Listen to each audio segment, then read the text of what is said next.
place that I began my Kaizo journey was with this hack called Learn to Kaizo, and then there's another hack called Baby Kaizo World, and we'll look at that after, because that's sort of like they're teaching hacks that teach you how to play. There's another one called Kaizo Kindergarten, and that one's made by Pangea Panga. And so that's a nice one because it's by like a prolific creator and someone that's really good at SMW. The only issue I have with Kaizo Kindergarten is it's very technical. So if you don't know anything about Kaizo and you're like, I just don't, I just want to like learn to play, I don't care necessarily about the specifics of what's going on. Kaizo Kindergarten is like your X speed decreases as you fall, and you have to, it's like very technical. Your Y speed must reach 15 to be able to perform P speed jump. Like it's very technical. Learn to Kaizo. Let's dive in so I can just show you. This is 50. It's a lot of levels, but they're very short. They're incredibly short because literally the only thing that the levels do is teach you specific moves. And then there's like a little test at the end of every line and section of levels to test your skills. So this is a great hack to learn and see how to play. You'll encounter the most used Kaizo tricks in this hack, it says. This is made by Nexus and also very popular, or really like an OG SMW Kaizo person. Starius as well in the chat, what's going on? What's the definition of Kaizo? Good question. Yeah, Mario Maker has Kaizo levels for sure. So the way I would describe it is Kaizo means, literally the word Kaizo just means rearranged. So it just means like if you change the base game in any way, and then, so that's a very broad definition, but Kaizo, what it's sort of become to the community today, means if there's only one intended way to beat a stage. So what I mean by that is like, look at like regular Super Mario World. The first stage, you got, multiple platforms. You can go up on the top area, you can go down below. You don't have to kill certain enemies, you don't have to get certain power-ups. You can get the dragon coins if you want, you don't. There's a lot of freedom. You can play the level however you want.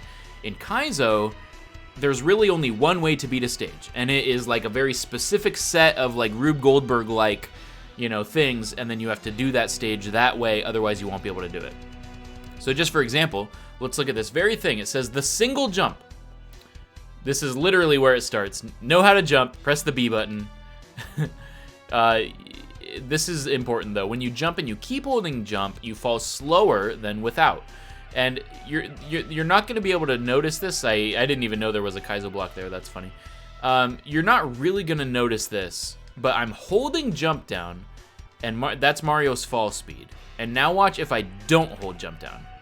It's so subtle, but I promise you, if you let go of jump, you fall much faster. And that is an important thing, because sometimes you can only reach a falling platform if you let go of jump and fall fast. And sometimes you need some extra hang time to wait for something to appear, so you need to hold jump. It's very subtle, but I promise you it is important, and that is also the beginning thing of needing to know about regrabs, which we'll talk about later. Yeah, and in Mario Maker, it's even more confusing because, there's so many hundreds of thousands of creators in Mario Maker that there's a lot more breadth in terms of types of stages that people make. Yeah, so that is important to know. Chuck Gate is the next thing it tells us. So Chuck Gate, this is, you don't see this very often, but it is sort of, it teaches you about charging chucks. So what it says is when its hands are on the ground, jump when its hands are on the ground, and then he jumps and you can run underneath him. So if I jump when his hands are in the air, you can see so hands are on the ground. If I jump, it's kind of finicky, right? Because you kind of have to jump ahead of it a little bit. Master Gen Gaming, welcome thank you for the follow. What's going on? But really, the way that I do chuck gates, because I find it easiest, yeah. So the idea here is you're supposed to go under him. There's no other way to go. You have to go underneath him, right? The way that I do it is not so much about the timing. I don't go like, oh, his hands are on the ground, now it's time to jump. What I do is I get him jumping, and then I can sort of get him in a pattern. Like, did you see that where like I jump in a rhythm and he jumps, and then if I go fast enough, I can get him to jump in such a way that I'm coming back down and can go underneath. So I do it where I jump a few times and then get in a correct pattern that I can do. Reverse check gates are actually even easier than regular check gates. But it does teach you an important thing. A reverse check gate is when it's underneath here, and if you get hit by it, you hit the piranha plants. This is the important thing here is if you hold the jump button, you can see my button inputs on screen here. If you hold the jump button like I'm doing, I'm also holding run, that's that, and this is the jump button. If you hold it down, you can just run across one single gap hole. So now it's just timing, just getting the timing of when the chuck is down below. You don't want the chuck to be at the top, and then if you just hold jump, you can run across single tile gaps. So that's really easy, actually, in comparison. I'm gonna take another bite of this muffin. So we're starting really easy, but learning important knowledge. So this did say Kaizo Homage 1 because this is the very first obstacle in Kaizo Mario World, the very first Kaizo hack to ever exist. It's literally just these bullets, but then you gotta use them to jump across the gap. So you have to jump on all 3 bullets. So this is a good example of like a definition of Kaizo, is there's no other way to cross this gap except to have all 3 of those bullets. You know, you can't clear that gap any other way. So that's Kaizo, where there's only one intended way of beating the stage. Now, notice my jump of what I'm doing here too. So if you look at my button inputs on screen, I'm holding jump the whole time. That's to get as much hang time as possible so that I can cross the gap. Now also, if you don't line, like I'm pressing left and right to make sure I'm directly over the bullets. Because let's say I just hold, well that time I readjusted as well. Let's say I just hold right, oops. I just hold right and, so I'll just hold right this whole time. Well, I didn't have enough of a run up. But basically you have to adjust your left and right to make sure you're on top of the bullets. Like, like if I just jump to the right, you have to adjust yourself. Now, here's what happens if I don't hold jump the whole time. So let's say I do this, and then I fall. I don't have enough of a jump. So I hold jump the whole way to make sure that I have enough. I hope that makes sense. And this is a very easy obstacle, but important about like knowing to hold jump and just expanding as like getting as much hang time as possible to clear as much horizontal distance as possible. But that's a pretty easy obstacle as well. Timing is key is the name of this level. Okay, all right, so yeah, so now wait until the lava lotus shoots and then spin jump on it and hold the spin jump button. So again, for those that don't know, Mario has 2 separate kinds of jumps. There's a spin jump and a regular jump. You can see by pressing A and X, you do spin jumps. Well, the X is just the run button again. So it's just like 2 different ways you can press jump. You can do a regular jump with Y and B, or A and X does a spin jump. And that is important because many enemies can be spin jumped on. See, I didn't get the timer right. Whoops.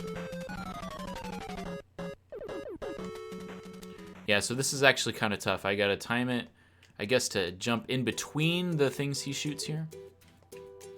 There you go. Oh, that was weird. You know what's weird there is I clipped in the wall, and that's a very rare thing.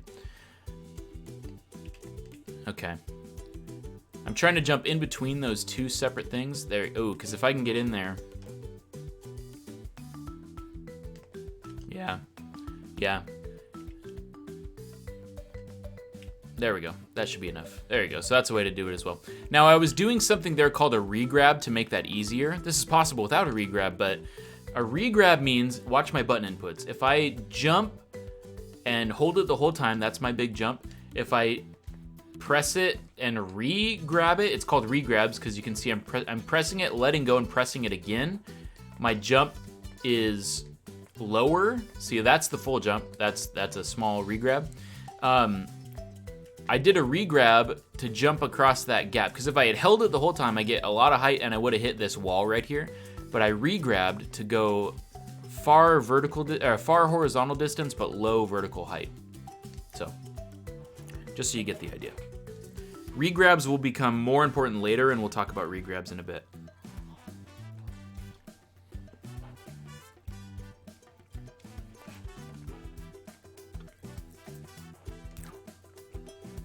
Skull raft jumps. These are pretty self-explanatory. The raft moves you itself, so you literally just need to... The thing about skull rafts is they're a little bit janky.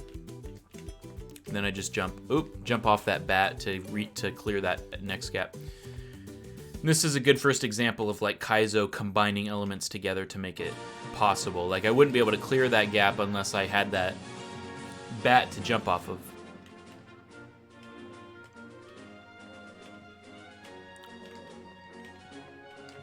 There you go. And then you can ride the skull. Yeah. That last bit's going to be tough because it's basically just waiting to jump at the right time. So I'm actually going to hang on to this one. There you go. All right. So there's a bit of time off of the screen, off the bottom of the screen, that Mario's still alive. There's another tile that you can't see on screen that still exists in the game. So there's an entire tile's worth, or Mario's height worth when he's small Mario.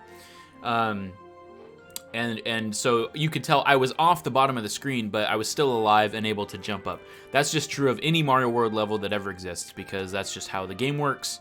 In Lunar Magic, when you're editing the game, you edit all the way to the very bottom, but you'll never be able to see the bottom tile in Lunar Magic. That's just an important thing to know. Yeah, Ninja Penguin, you'll totally be able to, and I'll recommend as many starting hacks as possible that I can to try and help. Stay on the right side of the disco shell. So disco shells are one of the hardest things in Mario, in my opinion, because they can be so, like, it might feel random and all over the place. Once you know the right way to do discoing, it's not that bad. And you can see here, you can also do it this way. But it's getting it is what's difficult. He jumped right over the show. This one literally just kind of takes practice, because once you know the movement and the motion, you can do it pretty easily. But really that explains it. You just want to, the goal is to stay on the right side, because if you stay on the side that you want to go, you're going to go in that direction.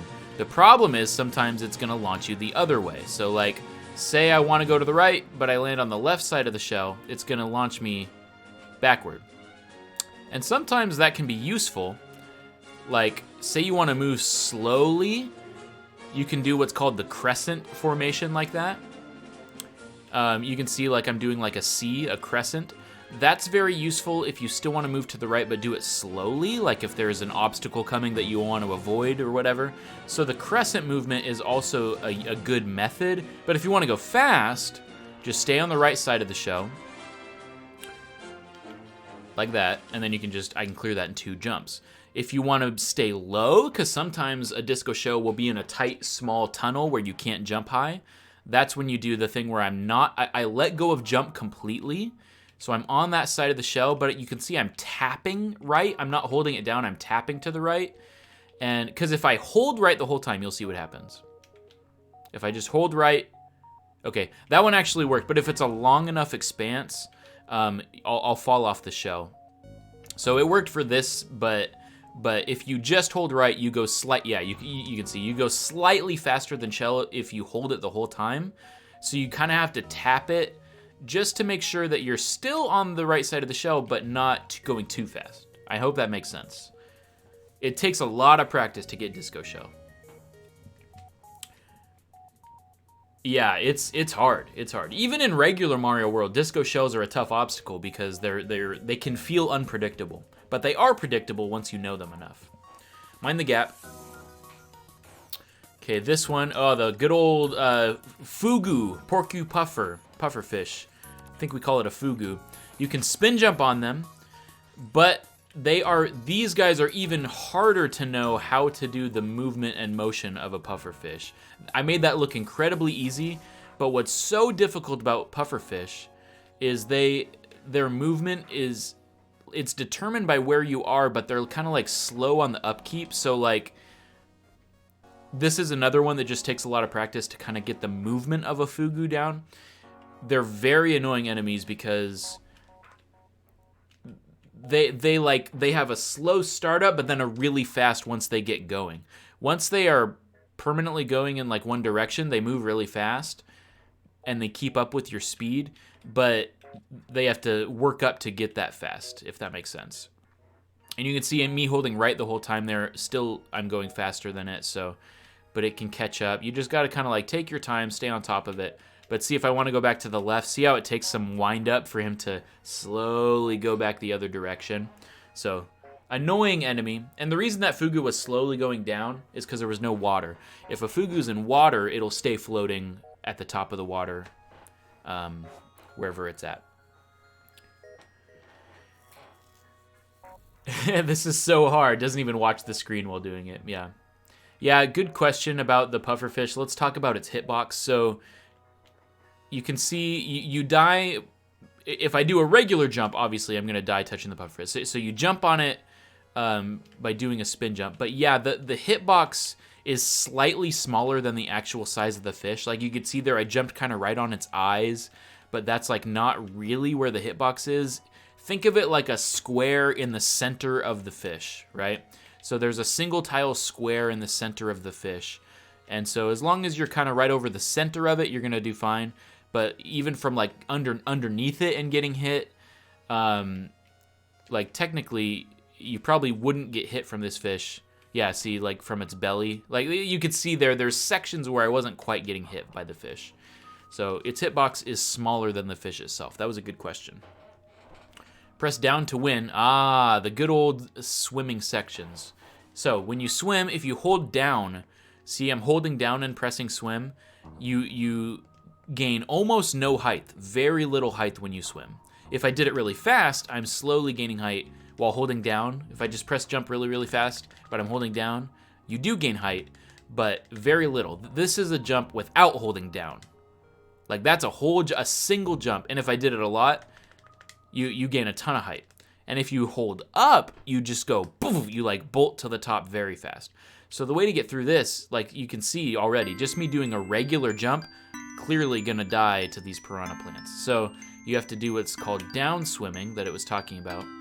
And it's still very hard. This is one of the more annoying things in Kaizo, is swimming, just because it's generally very tight and annoying to do. But you can just swim by holding down and just trying to finagle your way through the swimming. Another thing that you get better at through practice. So the more you do it, the easier this will become. But it is pretty much always still annoying, even if you've done it for a long time. It's still pretty annoying. Yeah, and really, I think it probably just comes down to water levels in general, right? People don't really like water levels. There we go. So just takes some practice. Another thing that's important to note is Mario, when he's walking on the ground in water, moves very, very slowly. So to move faster, you obviously want to actually swim. Okay, test number 1. So now it's gonna put our knowledge to the test, the things we just learned, and combine them together into one level. So let's see if we can beat it.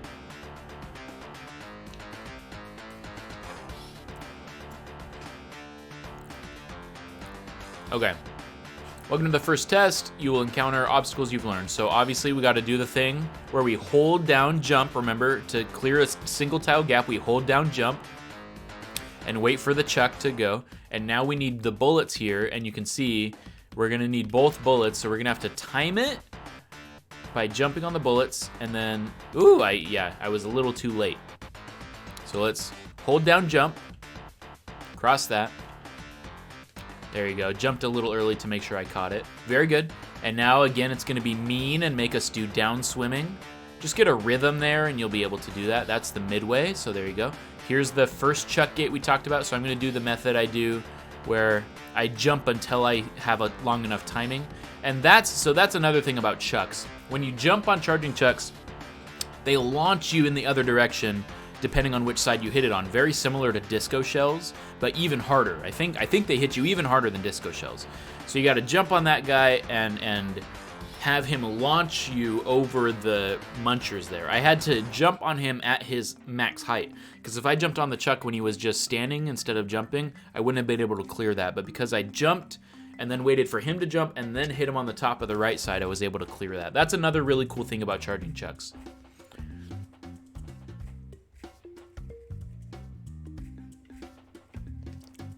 There we go. Barely made that. And again, I used a re-grab to do that, but that is very difficult. Okay, let's do the disco. Yeah, okay. The disco shells sections are pretty tough.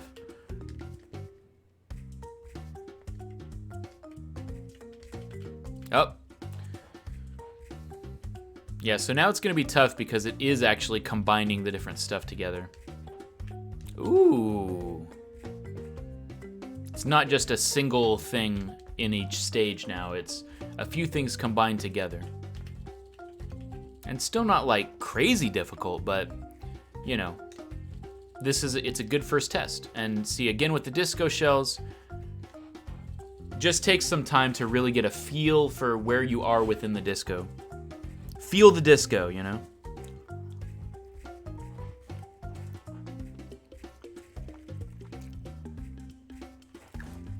Okay. Good learning so far, everybody. So saw blades you can spin jump on, and this is a good example of like not holding jump at all. This is called saw blade surfing, and it's another thing that's always still pretty hard. No matter new or old player, it's still pretty hard to do, because again, this is just hitting left and right until you reach the end. So like when you're on it, you have to get the timing right to be able to know where you are on the saw blade. I'll give you a hint of what makes it easier. Again, Mario's speed, you know, see, like right now I'm not pressing anything, and that's because I was matching the speed of the saw blade. If I just hold right, I go way faster than the saw blade, like a lot faster, and obviously I'm just gonna, you know, go too fast. But if I can match the speed of the saw blade, that's the easiest way to do it, because then you don't have to press anything, and then you just barely adjust as you see yourself drifting forward or backward. So say it like there, okay, I'm too far forward, I was too far back, then too far forward. It happens quickly, but if you can try to match the speed of the saw blade, boom, like you don't even have to really do anything. Yo, Raz, what's going on, my friend? Dude, Resident Evil 8. I haven't beaten it yet, but I am 6 hours in, and I think it's my favorite Resident Evil game. I think it's the best Resident Evil game. It combines all the best parts of the previous ones. Oh, it's so stinking good. Just unbelievably good. I'm loving every minute of it. The Betrayer. Okay, so here's Yoshi. You probably already knew this mechanic from Super Mario World, that you can use Yoshi to get another jump by jumping off of his back. I'm pressing A to do that. A is the dismount button when you're on a Yoshi. I have not seen any of the Resident Evil movies. Yeah, I've heard they're pretty bad. Need to replay 4. So here's the thing, right? So like I said, it takes the best parts of 4. There's actually more similarities to 4 in 8 than I think any other Resident Evil, because it's the only one to keep the big inventory screen, and you have to move things around. It's the only game to keep that. It's the only game to keep the merchant. So you got stuff you can sell for points and buy upgrades and stuff. But then it takes away the bad parts of 4, which is its linearity. Resident Evil 4 is a very linear game. You just basically go from one location to the next. But 8 is very expansive, a lot of shortcuts back to the hub world, very interconnected, lots of puzzles, and the way the layouts come back together, which is the best parts of like Resident Evil 2, for example. So it takes the best stuff of RE2, the level design and the way it interconnects and puzzles, and then it combines the best parts of 4 but takes away the crap of those games and just makes it all really good. Yeah, that's probably true, Raz, of more with the enemy variety. But yeah, basically I'm saying it's the best mix of both. Also, and I don't know if this is a spoiler. Maybe this is a spoiler, and I apologize if it is. If you don't want to hear any spoiler about Resident Evil 8, don't listen to me. But it's not a big spoiler. But it's something that I really, really liked. So obviously, no. I promise, Perry, it won't be. I haven't beaten the game or anything. I'm only like 6 hours in. There's something that I thought was really cool. So in previous Resident Evil games, you have a Magnum, right? The Magnum is like a really powerful pistol. It has a ton of, it's very, very powerful, very limited ammunition. It's your super high-powered weapon for like bosses, right?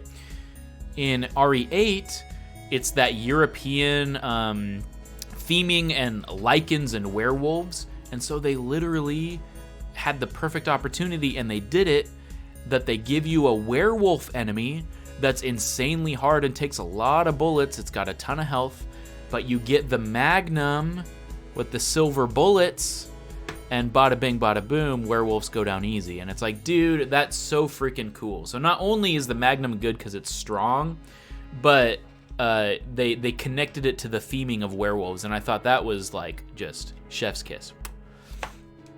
Christian, late for class? Yeah, don't worry, I won't send you to detention. 7 was better? Dude, people that say 7 is better than 8 have not played 7 recently, because I just played it. I played 7 a few months ago, and 7 was not even close to my favorite. I think if I ranked them before I played 8, it would be 2, 4, 7. And then maybe 3. 3 is kind of in that mix too. The only downside of 3 is it's short and the bosses variety was terrible. Yeah, 7 is really not... 7's fine. I agree with you. It drags by the end. But like 7 was good, but it wasn't my favorite by far. And 8, in my opinion, is drastically better. Just drastically better. Anyway, so that's the Yoshi jump here. Sorry to go on a Resident Evil tangent. You jump out, and then dismount to get another jump, and you can clear the gap. And like I was saying there at the bottom, how below the screen you can't even see it, you're still alive for one tile. The start of 7 is 10 out of 10, then an 8 out of 10, then a 4 out of 10. Yeah, cut it all for the YouTube cut. Yeah, I probably will.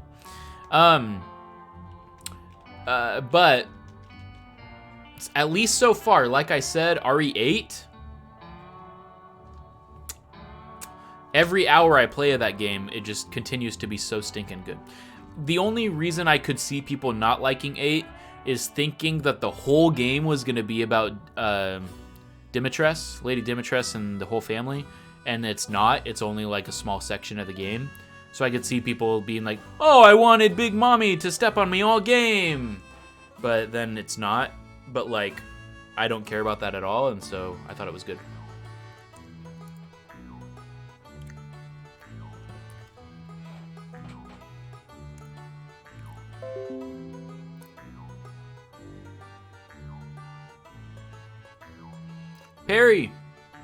Perry, I'm sorry. I'll stop talking about it if it was too much. I'm sorry. Or are you saying you do want Mommy to step on you? I definitely agree, Raz, that the progression is slower. I agree with that. Yeah. Yeah, 2... Resident Evil 2 is the best in the police station, and once you leave the police station, it's kind of like, it's meh. And it does go very, like, over the top. I agree with that. This is a very slow... And honestly, at least so far, it's not action movie to me. It's still pretty horror. Like, the section right after the castle is crazy good horror. Like, just unbelievable. Layer 2 smash, slow. Okay, so you can see Layer 2. Yeah, there's... Layer 2 is what's... That thing coming down is what's called Layer 2. That's in the regular Super Mario world. You probably remember that from the first castle when the big smasher comes down and tries to smush you. So that was just showing off that you can wait for layer 2, and that might reveal new paths that are able to take. Yeah, subject in school. That's what I'm trying to do, man. I'm making it a class in session. Yeah, layer 2 has become a very, very used thing in Kaizo, but in the regular SMW, they don't use it a whole lot. BioShock. Here's the thing, man. I don't like horror games at all. I hate horror games. I just did a video about that when I made Carrion, a video on Carrion. I hate horror games. The only other horror game I've even ever played is Dead Space. And, you know, I don't like them at all. Like Five Nights at Freddy's, zero interest. Hate it. Never want to play it. Resident Evil, though, there's something about it. Because to me, it's the gamey elements. I'm probably going to make a video on this. The things that interest me most in RE is not the scares or the zombies or the horror. To me, it's the fact that your item management and your ammunition and your health and your storage space carries over the whole game. Basically, the entire game is one item management where you have very limited ammo. You have to be careful about when you use it. If you run out of health items, you got to be even more careful. But then maybe if you have too much stuff, and so you want to hoard, but then you run out of space, so you have to balance all that. Sometimes you have key items that you have to hold on to, and that takes up space. That management system of it on top of trying to survive. And obviously that's the genre of survival horror, right? But that aspect of it, like RE2 I think is still my favorite just because of how concise it felt of. You're trying to explore this whole place. There's monsters coming at you. There's an undefeatable monster in Mr. X chasing you the whole time. So that's just something you have to straight up avoid. You can't ever kill him. And so you're avoiding enemies, you're managing your items and health, but then also trying to solve this elaborate puzzle box of the entire cop station. And RE8 has a ton of that so far, and I love it. It's so stinking good. Just unbelievably good. I just love that system. That system is so good to me. And I've played all of them now. 5 and 6 don't do that at all. Resident Evil 5 and 6 are just run and gun shooters, and they're not like the others at all. Even RE4 doesn't really have that puzzle box stuff. Not really. It's very, very linear. But it does the item management stuff really, really good. 1 I didn't like because it does do the puzzle box stuff really well, but it shows how carefully they have to manage how much, you know, slots you have, item slots, the pacing, and just how many items it makes you carry. In Resident Evil 1, you only have 8 spots max, no more than 8, 6 if you play as Chris Redfield. But then it makes you carry like 5 things to be able to move around in the mansion, and so you have just like no space for anything, and it's super annoying to have to run back to item boxes and switch things out. Super annoying. If someone redeems Bring Back DK Month in October, would it still be in April? Yeah, I would still make it probably in April. Well, maybe. I guess it depends. If someone redeemed it in May, you know, that'd be a whole year away. But I guess I would need time to prepare. Hard to say. Good question. Let's look at baby rhinos are loose. All right, so the way, gotta pop it to 1 million. Yeah, it's probably gonna come back. Let me look at it again. What is it now? 200,000? Yeah. I think at first I had it 100,000, and then I was like, 200 is more. I don't stream it that often, but yeah, I think especially if I stream more, I might need to pop that up to 1 million. Yes, this is from Risk of Rain. Baby rhinos, as well as big rhinos, will jump over obstacles. So this is cool because you use them as jumping platforms at the peak of their jump. This is kind of cool. It's all about timing. Got to jump on the rhinos as they're trying to jump over obstacles, which is really cool. I like that.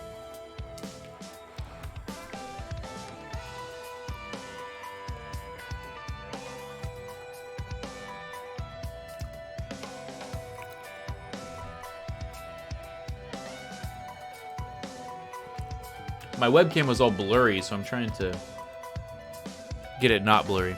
Is that doing anything? Let me do the thing where it deactivate, activate. There we go. Now I'm sharper. Saving for the game suggestion. That's sick. Yeah, I know. I kind of like our channel rewards. Yeah, they're buffaloes. They're using all the buffaloes. Exactly. Yeah, you get me, Christian. That's funny. Mini Star. Okay, so this is cool. There's something in the original Kaizo Mario world called Ultra Star, and it's been parodied a lot in other hacks since. And it's basically a stage where you use this platform, and you have to hit the on-off switch to, you know, reveal a new path and have it move forward. So if I do this quickly, then it went on the other path, and then I have to keep going. So this is just an example of, it's a very small version of what they call Ultra Star. That's why it's called Mini Star. So you can see that platform that jumped me, it actually landed on that second thing and then was slowly coming back up, and then I had to hit it again. So that's just a very small, you gotta land on the platforms and hit the on-offs along the way, otherwise they won't continue. Or you won't have enough height or whatever. Yeah.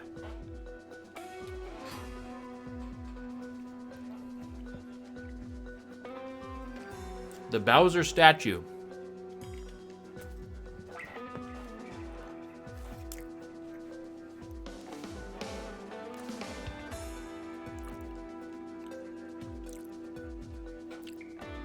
I don't know why this is the case, but this is true. Sometimes statues won't shoot, but if you hit them from underneath, then they will start shooting. I don't know why. That's just a weird quirk about Mario World. Now, we got to talk about fireballs, because fireballs, the hitbox is very back. You can see where I'm jumping on this fireball? The very back of it. Like, the hitbox is almost behind it. And if I jump on the very top, the front of it, like, if I try to land on the light part of the fireball, I might just miss it. So you kind of have to aim at the back part where it's spurting. You know, that's the part I try to aim for with the fireballs. So they look kind of awkward, like where you think to jump is not actually where you want to jump. But generally speaking, if you still just try to land over the center of it, you'll be able to hit it. Right, it's not in the shape of a ball exactly. Yeah. I thought there's actually a few other things that are interesting about Bowser statues. I thought it was going to say some other things, but it might save it for later. This one's called Frame Perfect. Okay, this is a thing called a, what are those called? Throw blocks. So it's a throw block jump. All right, this is a very important thing in Kaizo. In Kaizo Mario, it is possible to press jump and grab. Grab is just Y. When you're on top of the block and you press Y, you grab it, right? If you're already holding grab and you land on it, you won't. But if you repress grab, you will grab the block. So what you need to do is combine jump and grab at the same time. And it is a technically frame perfect trick, but it's really not that hard, because literally all you're doing is just pressing Y and B at the exact same time, and you will jump and grab at the same time. So that's it. And then I throw the block into this to get it to move forward. Who's in this hack? Mario? I don't know what you mean. Yeah, user defined frame perfect, exactly. Now, here's another thing that's important about throw blocks. You will only throw it forward if you're holding right or left, whichever direction you're throwing it. If you're not holding right or left, you will just drop it. And that was okay, because it still collided with that. But there's a couple things, when you have this setup of a block used to destroy this wall, there's a few things to keep in mind. Throw blocks, obviously, are on a timer, and eventually they disappear. So you have a limited amount of time to throw it, so you gotta be fast. 2, you have to, if you're right next to the block and throw, it won't do it. So you have to be away from the block. If you're directly next to it, it won't work. So be away from it and quickly, and then you have to hold the direction you're throwing it, otherwise it won't throw it. So that's kind of 3 things to keep in mind. Do it quickly, step away from the block, and hold the direction you want to throw it. And that's all in addition to what it was trying to teach about the jump and grab at the same time. Oh, who made the hack? This is made by Nexus 15. The shell jump. Okay, all right. We're at the actual, like, the stuff that you've probably seen in Kaizo before. The good old shell jump, the actual shell jump. This is probably one of the most important tricks you ever will need to learn in Kaizo. You release the shell at the peak of your jump, but keep holding jump. That's the most important thing about it. Watch my inputs, because this is very important.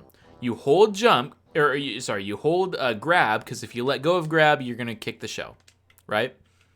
So keep this held. Jump, and while you're jumping, let go of the hold button, Y. Let go of Y, but keep jump held, and then you will, and then I repress Y.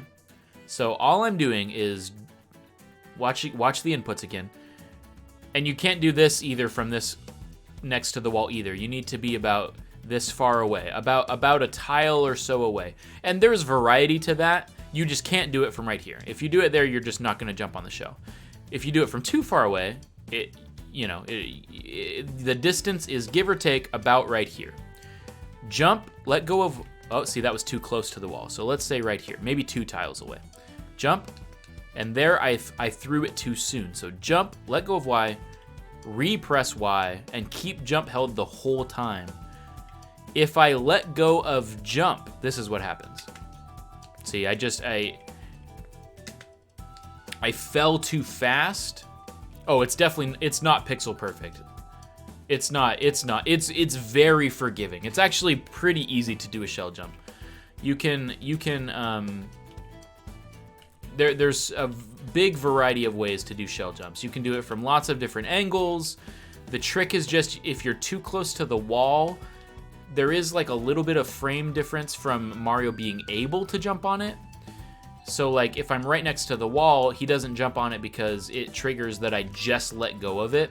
And that's important so that Mario doesn't kill himself. Like if I throw the shell and I'm right next to a wall, in regular Super Mario World, if I just did that, there's a chance I would kill myself. So there's like a tiny frame window where Mario can't interact with the shell. You need to repress, well, here's what happens if I don't repress Y. Let me try it again. I'm gonna have to teach myself to not do it. If I don't repress Y, so if I just go, I guess technically you don't have to, but the problem is you lose your running speed if you don't hold Y. See, that was me jumping, that was me running to the right without holding Y, and did you see how slow I did it there? So it's just to gain your run back is all, that's the only reason. Which obviously you are gonna need in Kaizo because often jumps are a lot harder than that, and so you're gonna need that run speed.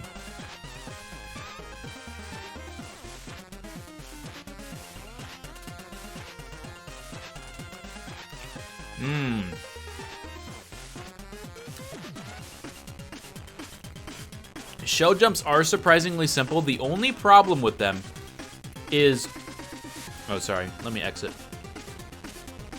The only problem with shell jumps is getting your muscle memory to do that movement of, like literally it's just really hard to tell your finger to let go of Y, but keep jump held underneath your thumb.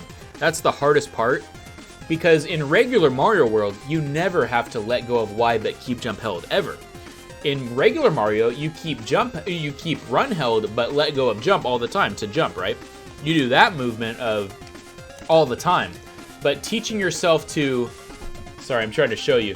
Teaching yourself to jump, let go of Y, and repress it. So you can see it's like that roll of the thumb movement. I hope you can see that. Letting go of Y, but then repressing it. And that's really hard to just teach yourself the muscle memory. But once you know it, it's very easy to shell jump. It just takes the learning how to do it.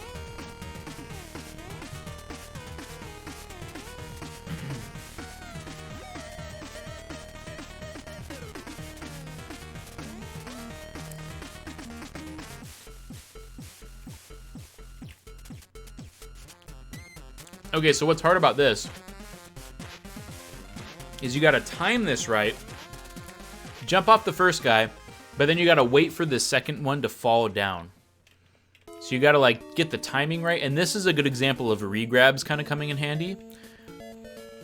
If I hold jump the whole way, Oh, actually, that did end up working. Really, you're just trying to land yourself on top of this fireball at the peak of its jump so that you can jump over. Yeah, Super Mario Land music. This is only tricky just because you're trying to time it right. That's the only hard part about that, is timing it right. But you can see if you watch my inputs about it, I'm letting go of jump to try and like lower myself faster, just to try to get the timing right. And this is just a good example of like regrabs coming in handy. If you're too high or too low, you either just like hold jump longer or let go of it to get yourself at the right height. So I'll try again. That I just hit it too low and I just couldn't reach the ledge. But you want to go like, it's a little tricky, a little bit of maneuvering, but there you go. That's how you do it. That's a pretty easy one.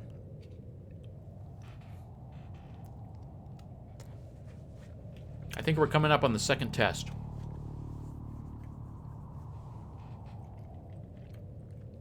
Here we go, test number 2. Now, I will say this. Test number 2 was a huge roadblock for me. If you are brand new to Kaizo, this may be very difficult because this whole level is on layer 2 timing. And so you have to do it quickly and first try. Like, there's no hesitation, there's no time to wait, because you have to wait for the layer 2. Yeah, see, this is a big jump in difficulty. Right off the bat, you have to saw surf, which is hard. Then you got to do that frame perfect grab. Grab this shell in the air, do a spin jump, and do it quick enough that you beat that wall. So that just, like I said, for myself, hugely intimidating. It was very, very hard to do this when I first started out. And it almost felt like way too big of a jump in difficulty, because even right now I'm struggling with that. You can see how hard it is to get the timing right. You gotta like land on this so quickly. There you go. Okay. Yeah, it's very, very hard. And if that seems very intimidating, know that that's normal.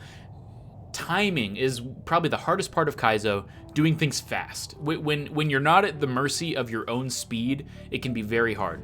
So let's go back in and show that again, because what am I doing to reach that wall in time, right? If you take your time, this can be very hard, because you want to land on this platform, grab this, do this, grab the shell, but then the wall is already moving up way too fast, right? Yeah, good music. I got my Baba's You music going. So what I'm doing is getting on that platform as fast as possible, so I'm not waiting for it to reach its bottom before I'm getting on it, right? I'm getting on it as soon as possible, jumping before it's even done falling. I'm just trying to go quickly through, like, instead of being like, okay, now it's safe to jump and then keep going, you know, I'm moving as fast as possible. So it's like, get on the platform before it's even, and then jump before it's even done. And see, that's me trying to do that frame perfect, and I'm not doing it. There you go. And then I'm just grabbing this quick, but even just that shell jump, it's a much harder shell jump position than you learned in the previous level. That's why this is just a very hard jump in this test, because it makes you do a shell jump that you haven't really practiced from that position. So it's very difficult. You have to jump toward the wall, but then like left, right, adjust yourself to make sure that you don't, you know, that is very hard. Trial by fire, and there's no checkpoint in this one. It's a short level, but at the same time, you basically have to just like blaze through. So know that that's very hard. You will get it eventually. It's all about being fast, trying to get through as fast as possible so you beat that wall. And then from there, the rest is not too bad. It's jumping off that rhino and doing the Yoshi jump. So there, and then, oop, missed the Yoshi. But you get the idea. It was very hard for me when I was first starting out.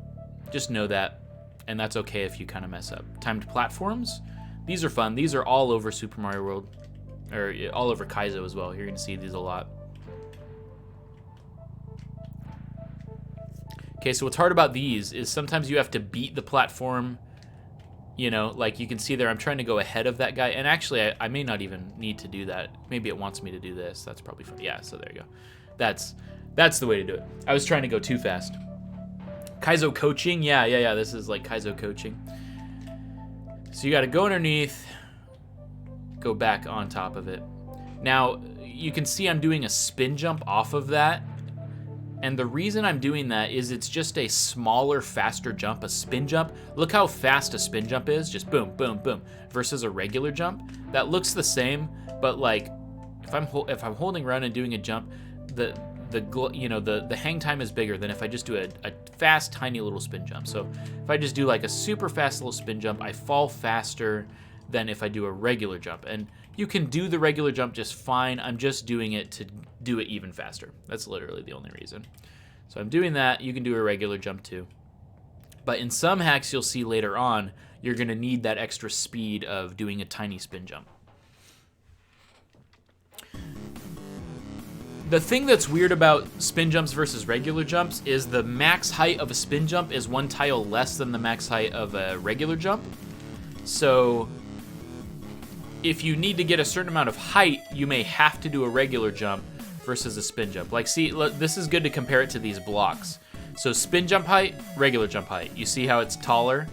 The spin jump only goes to the yellow block. Regular jump goes to the cement block. And then all that's increased if you have a running jump. If I have a running jump and a regular jump, see how I reach the green? I can reach the green. But if I do the spin jump while running, I can reach the cement block. So as long as you're running, you gain an extra tile of height as well. The hardest 2D Mario, that's a good question. There are some hacks out there that are just unbelievably difficult. But again, as I said at the beginning of class, which Christian, you relate, was that these are what's called Kaizo Light, which means they're possible without save states. There's another category called Kaizo Hard, which means they're not humanly possible without save states. And then there's a thing called Kaizo Pit, which is basically only intended to be beaten with tool assists, like tool-assisted speedrunning, tool-assisted runs. You can only beat them by using like frame input tools to like do the perfect run.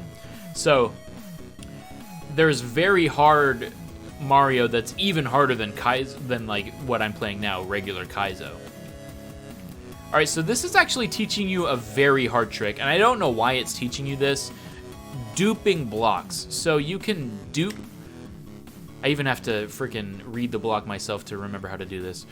Dupe the turn block into the cement block. To do so, you need to hug the side of the turn block and jump up when you're on the way down. Throw the shell up when you're on the lower third of the turn block. I hate this trick.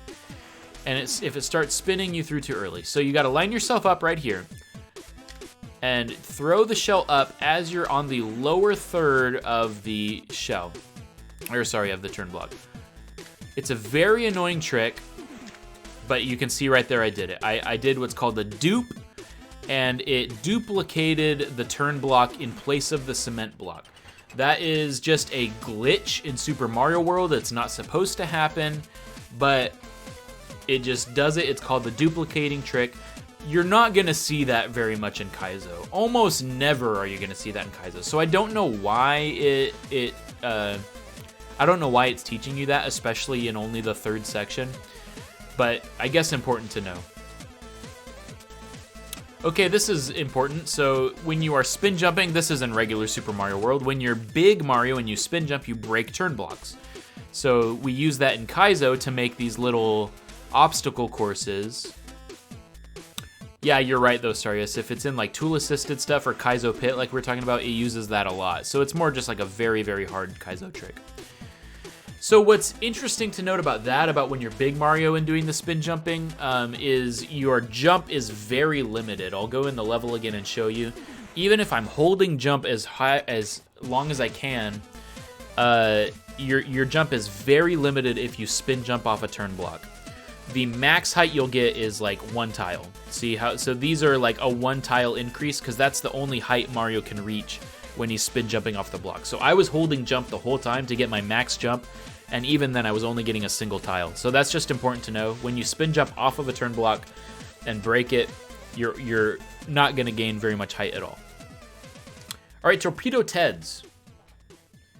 Torpedo Teds can be spin jumped on, and so it's saying just use it to jump over these munchers. this is another example of like it's hard to get the timing right because they start very slow and then they speed up pretty quick, and then you have to keep up with the TED. So you can see here starts very slow, but now it's moving quickly, and I'm still moving faster than the TED, but just barely. And so it's just a timing thing similar to the Fugu and the Disco Shell. You just got to get the timing right of catching up with the Torpedo TEDs. And I'm doing a little left-right. You can see my inputs. I was going left, right, left, right, left, right. Just a very quick left, right. And that's just to adjust my speed to make sure I'm still on top of it. Just like I was saying with the Fugu. Yeah, some of it's in Mario Maker, I agree.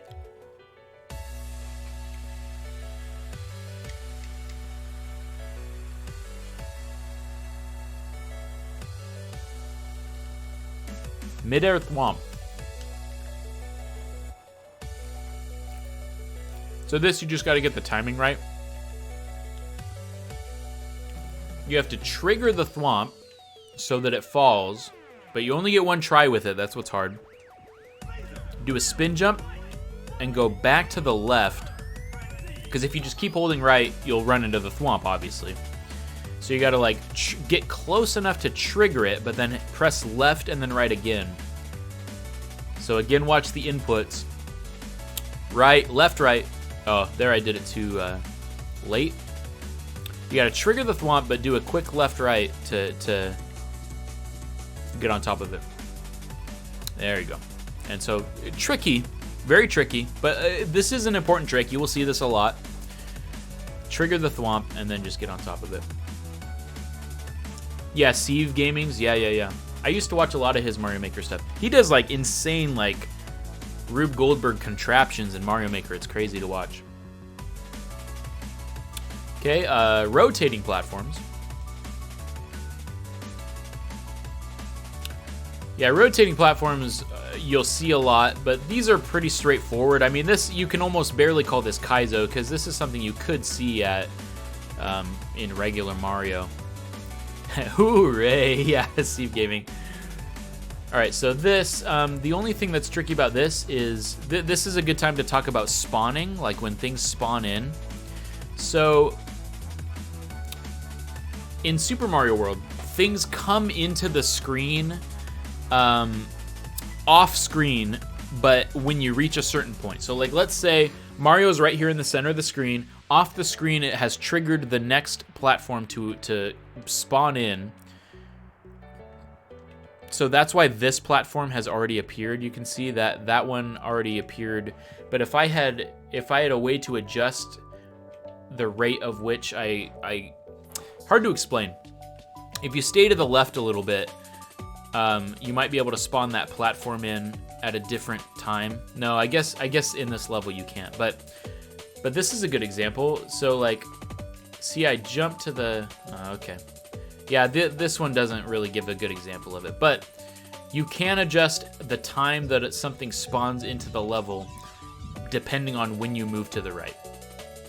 And that comes in handy in certain hacks. I just played a level in Grand Poo World 2 where a guy jumps out of the ground and throws a spiny at you, and so you want to stay to the left on a platform that's moving as long as you can so that he spawns in later.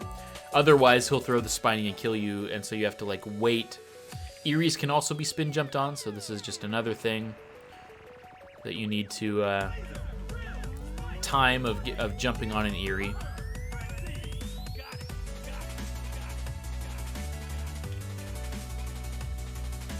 Same thing here. I'm letting go of jump. So it's kind of like saw blade surfing. Okay, and this is important. If you go underneath of a goal tape, it won't trigger the goal tape. That's something even in Super Mario World. There's a level in Super Mario World that lets you do that to reach a secret exit. So you can go underneath the goal tape. That's why I had that 3 up there to just show you could do that.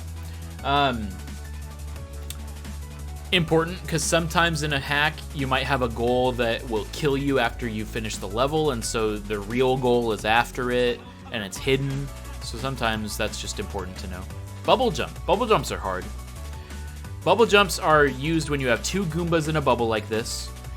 And what you do is you jump into the top bubble, and then Mario will fall and trigger the second bubble. And at the same time, you will then be able to jump off the first Goomba as it falls and get a jump to cross the gap. They're pretty hard. Christian, thank you for the host.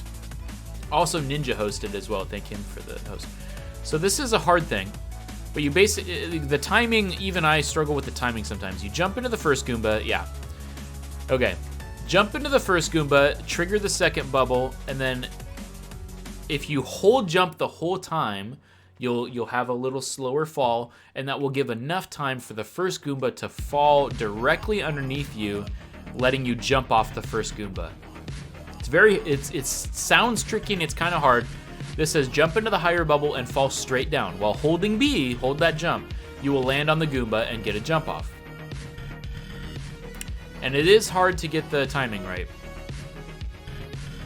There we go. A great speed game to introduce you to speedrun and get your feet wet. Are you talking about this one? Learn to Kaizo?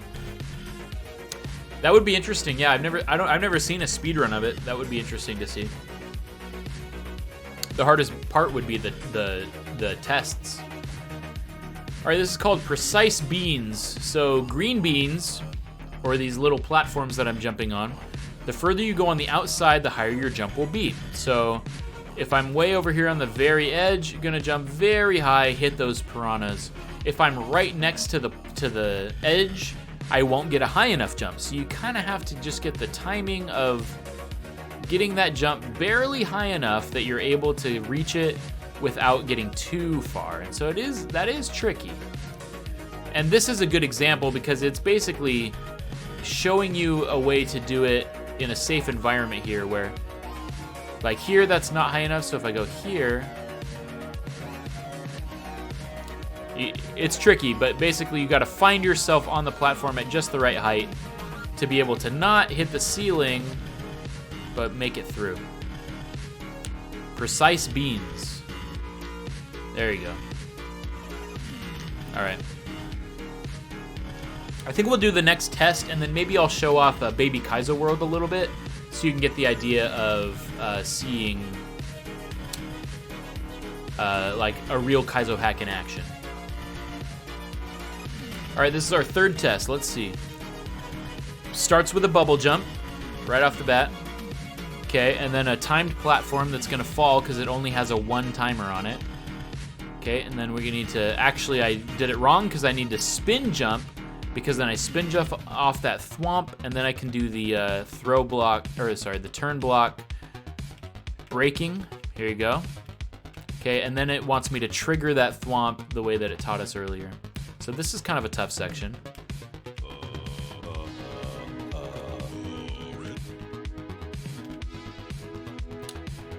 Yo, Less Than Possum with the raid. What's going on? Thank you. Wow, I appreciate that very much.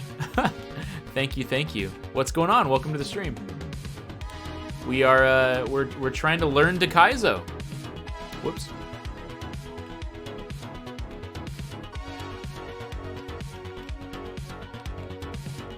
Glad you're here. What's going on? Oh, I triggered it too early. So this is actually a little hard.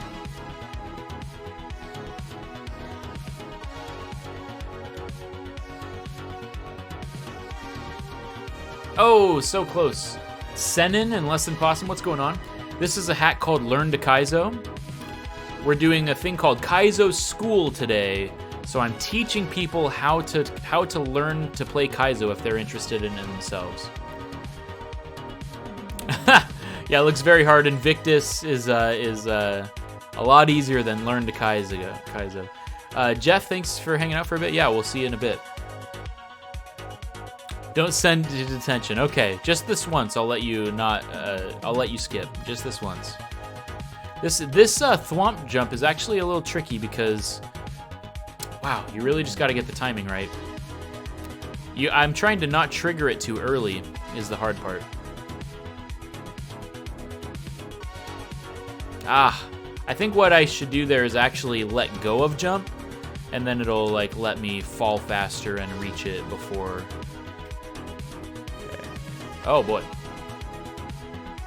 Yeah, Learn to Kaizo is just a very good first hack to learn how to do the tricks. Like, you know, there's a lot of good recommended, like people always recommend start with Quickie World. I don't know if that's really the best place to literally start if you know nothing. If you know nothing about Kaizo, you're not gonna know how to shell jump. You're not gonna know how to, you know, do a bunch of tricks, re-grabs. And so Learn to Kaizo is a good tool if you like have no idea what to do. Yeah, I did play Dark Souls to cool down when I first started. That is very true. Oh shoot. I agree. Yeah, Quickie's like hard if you have no idea what you're doing. I agree completely. Yeah, and honestly, I agree with you completely. Quickie 2, I think is one, just a way better hack, and two, it's got a way better difficulty curve, and it's probably a lot easier. There you go. Okay, so that's funny. I actually just I damaged on the thwomp, but then used my damage boost to get through, so that's actually kind of funny. Oh shoot. So totally, I like Quickie 2 better in general, and so I think it might be a better one to actually start with. But I still recommend Learn to Kaizo and Baby Kaizo World because they're hacks that are actually trying to teach you things. They're trying to say, hey, here's like how to do this trick, and it's important stuff to know. And then Quickie World 2 is a good like test of that knowledge, if that makes sense. Dang it. A little more jank. Yeah, there's a lot of cheese in Quickie 1. Like there's things that are unintended to beat some of the levels in Quickie 1. Dang it. But Quickie 2 I think is just more polished in general. But there is some things because it tries to do some chocolate stuff. There's a few things that are different about it. But yeah, I recommend Baby Kaizo 2 when you're like totally fresh and have no idea. Come on. Oh my gosh, get the jump, please.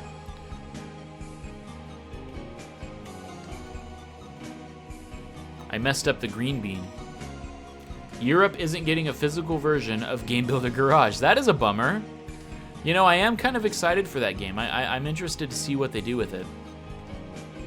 Oh, wow, dude, I really need to, like, I think what I need to do is, like, jump and get the height before I even trigger the thwomp, so then I get it at the max of the thwomp's height.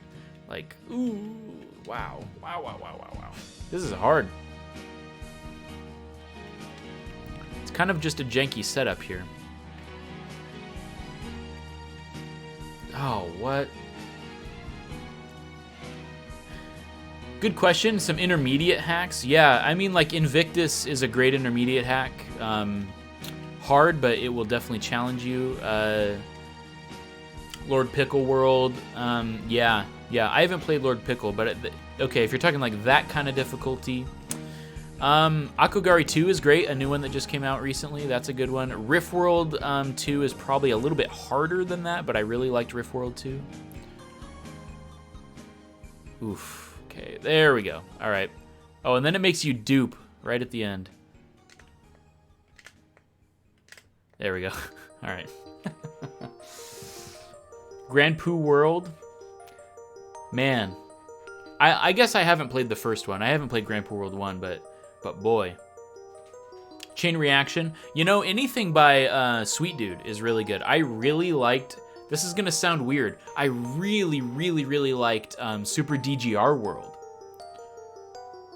Oh, okay, yeah, I was going to say Grand Poo World, Grand Poo World is, I was going to say, you know, I wasn't going to say anything, but I agree. Very, very hard.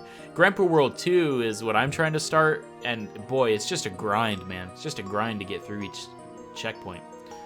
El Dorado. Okay, good. Okay, so yeah, if you're looking like that kind of difficulty, Rift World 2 is probably the best I could recommend then. Because I think that'll really challenge you, but it's still possible. And just the design of Rift World 2 is really, really good.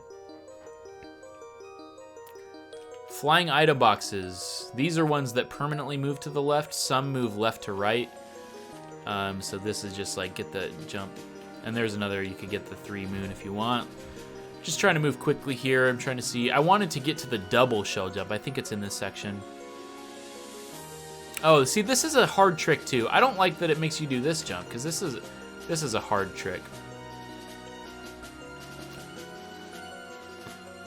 Run against the wall and jump with the spring in your hand. Drop the spring right before the peak of your jump. So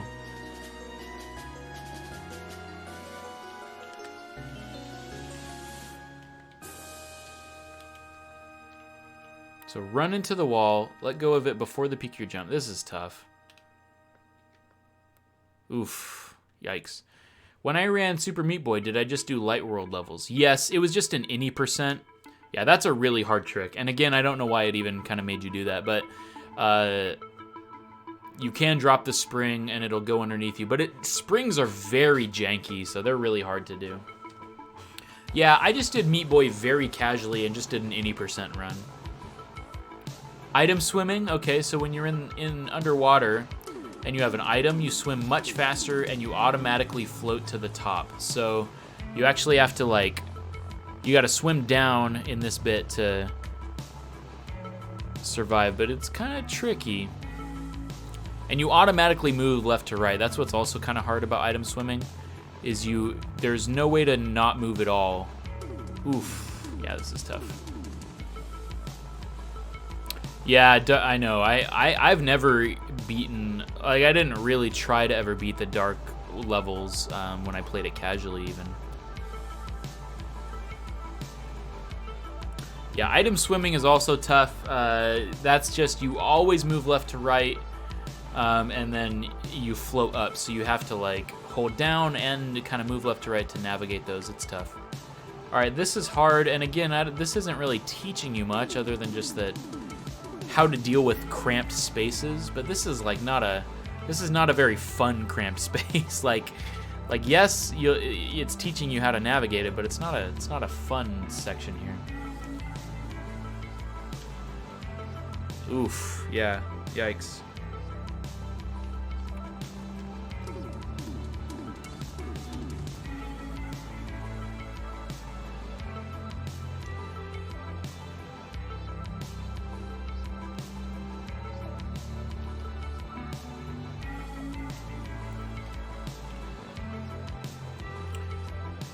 And the second it has us do a double shell, I'm gonna try to do, I'm gonna switch over to Baby Kaizo. Yeah, the ball and chains are always, exactly, I know. Yeah, this is not a good section at all. Oof, oof. There we go. Gosh, yeah, just very awkward. If anything, that's teaching you sometimes you're gonna have some very awkward, janky bits of hacks sometimes. That was not fun. Give me the double shell. Oh, the fishing boo. Okay, this actually is pretty important. Fishing boos are not fun. They are probably the hardest. I think I struggle with fishing boos even more than disco shells or anything else, even fugus. They're different than all of those. Their movement is even weirder. Fugus follow you pretty closely, but have that slow lead up. Fishing boos, you got to do this weird leading them left and right to clear them, because they will stay right underneath you very closely, and especially the blue flame. If you have to avoid the blue flame part, very hard to avoid it. A lot of core ideas. I'm excited to see what they do with it. Okay, so this is just teaching you, oh my, oh, is this teaching you regrabs? If so, this is a terrible way to teach you regrabs. Is that the name of it? I didn't see the title. Tight spins. Does it not want me to do regrabs? It just wants me to... Oh gosh, this is awful. I agree. I agree. This is not a super great hack because... Oof, it wants me to do a regrab, I think. Oh wow. And in this it didn't teach you very well because it didn't say anything about regrabs. It just did tight spins. Didn't like that one very much at all. That was not very cool. But I did a regrab there. Ninja Penguin's back. What up? Dino Rhinos.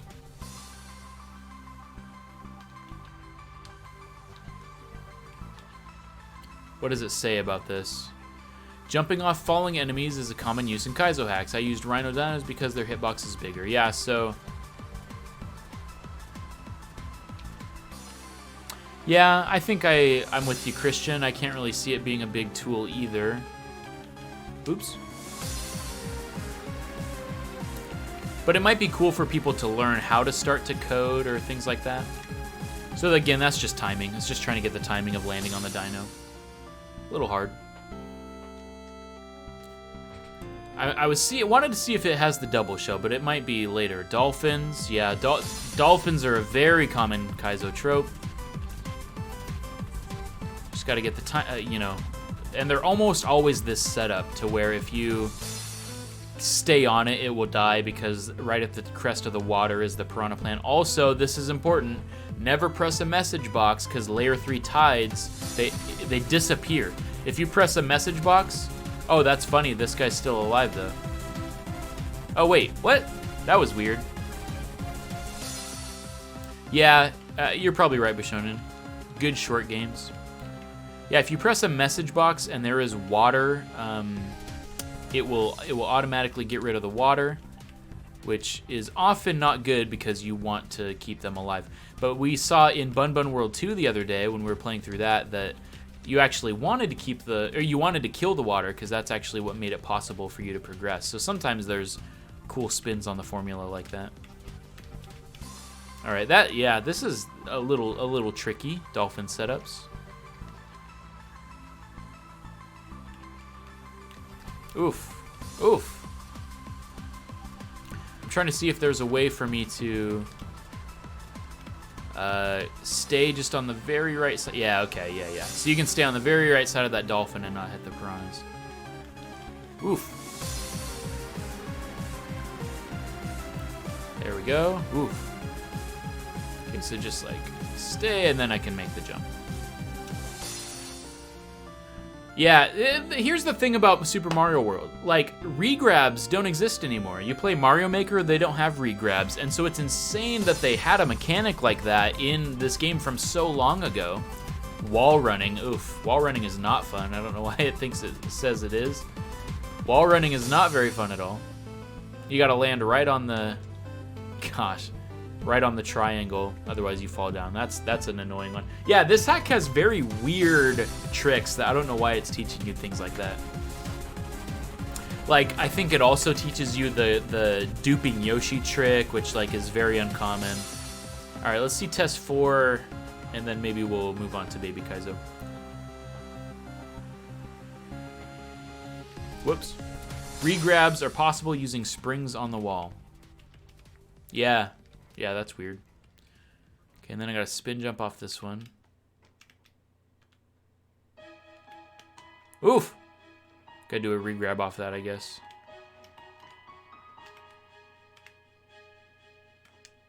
Yeah, wow, okay. So you can't do a regular jump off of that. You really gotta actually do a regrab. Wow, that's tough.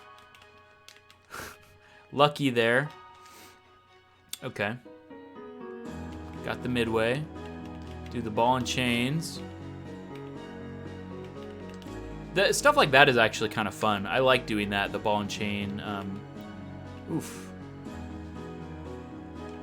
Just like following them around in the circle. This kind of stuff is fun.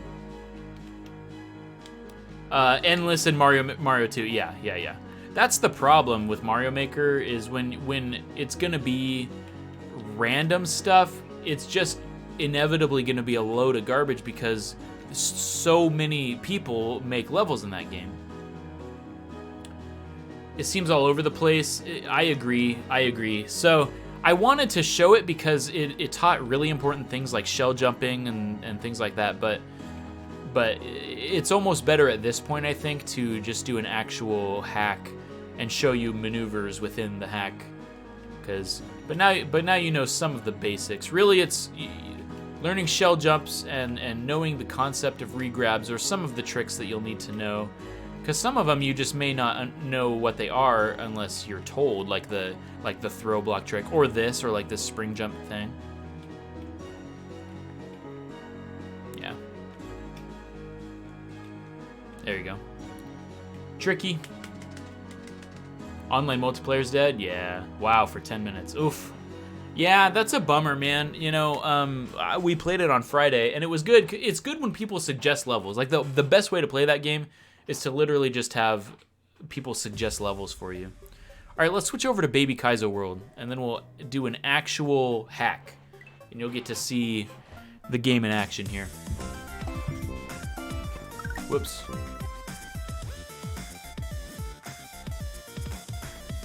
Switch the sound because it was...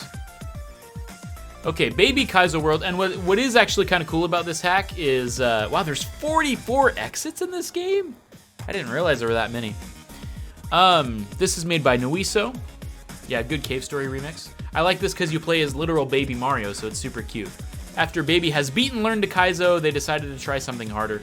And this is what I'm talking about. It very nicely progresses into this hack. This is the exam, but also it still tries to teach you a little bit, and you'll see what we're talking about. Baby's Garden. So this is a good first level just to try out your skills. I think this teaches you about... Don't expect super creative levels, it's just for practice. Okay. I think this is... It might teach you about... Oh no, it's not... I don't think there are hidden Kaizos in this level, but there is a level that does it. So this, you gotta jump off the Goombas, spin. I like the labels there to tell you what to do. Oh, something I hadn't mentioned before is this one has those actual labels to say spin or regular jump. But in a regular Kaizo hack, often it'll use gold coins or blue coins to tell you to spin jump or regular jump. So if something's off the screen and there's no way to see it and nowhere to go, so it's like a blind jump, it'll signify whether to do a regular jump or a spin jump. If it's just a yellow coin, it just means a regular jump. But if it's a blue coin, that is signaling you to spin jump. Okay, so here you actually, well, I guess you don't have to hit that Kaizo block, but you can. So let me see if I can just avoid it first of all, because maybe I think that's what it's trying to show me is, hey, there's a Kaizo block here, don't hit it. So just jump, yeah, so you can just do that. But I also could have gone underneath it and hit it, and then quickly jumped on top of it, since it respawned in. No, I'm not gonna show you. Yeah, okay, that's a troll, I guess. That might be the first troll we've seen. In case you didn't know that was a pipe that does that. That's a vanilla thing though. In regular Super Mario World, there's the pipes that go up and down. And you can kind of tell just by looking at them that they do that. But if you're not paying attention, it's easy to miss it. Yeah, this is just a good like test of your skill.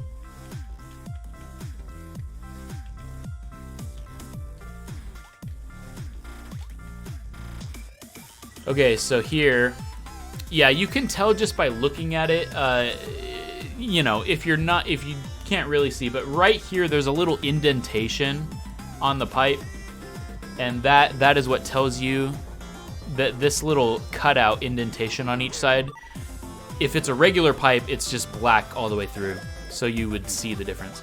But here, what you actually want to do is like get close enough that it goes up and down, and then you can jump past it. All right, that was the midway. Here's a cool thing, you can spin jump on those like that. I like that. And here you go, jump on that. Don't hit the Kaizo block. Spin jump. Okay, that'd be cool to show again. I'll see if I need to. Yeah.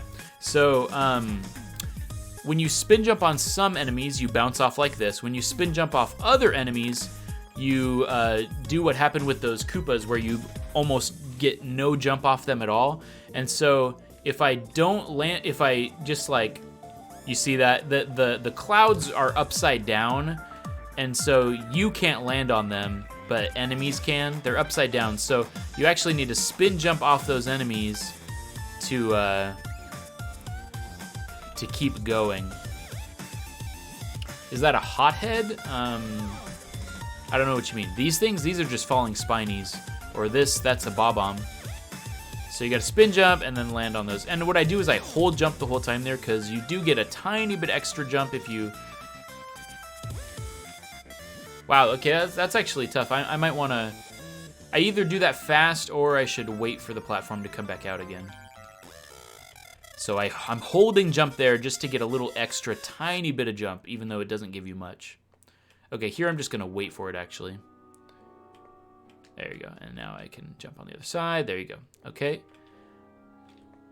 And that was a regrab I did right there. So a regrab is when you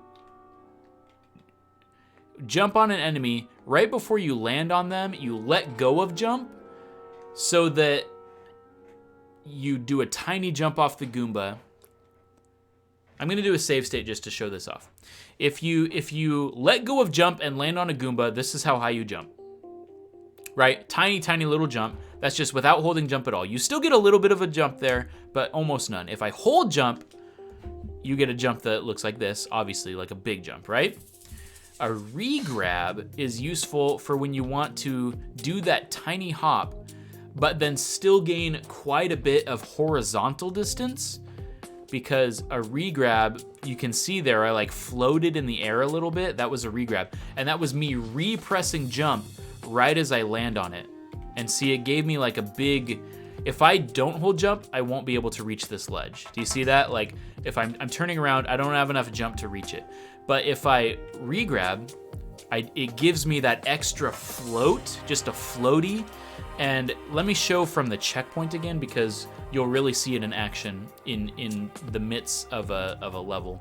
So I'm doing this, go through, spin jump off these guys. I'm letting go of jump here, and then I'm just left righting to try and stay on top of that spiny. Let's wait for this platform. Okay, get the jump. And then here, I'm gonna save again. So now I'm jumping off this, but then just I let go of jump and repress it to get on that Goomba. And if I don't repress, I can still do it. But in a lot of cases, you won't be able to.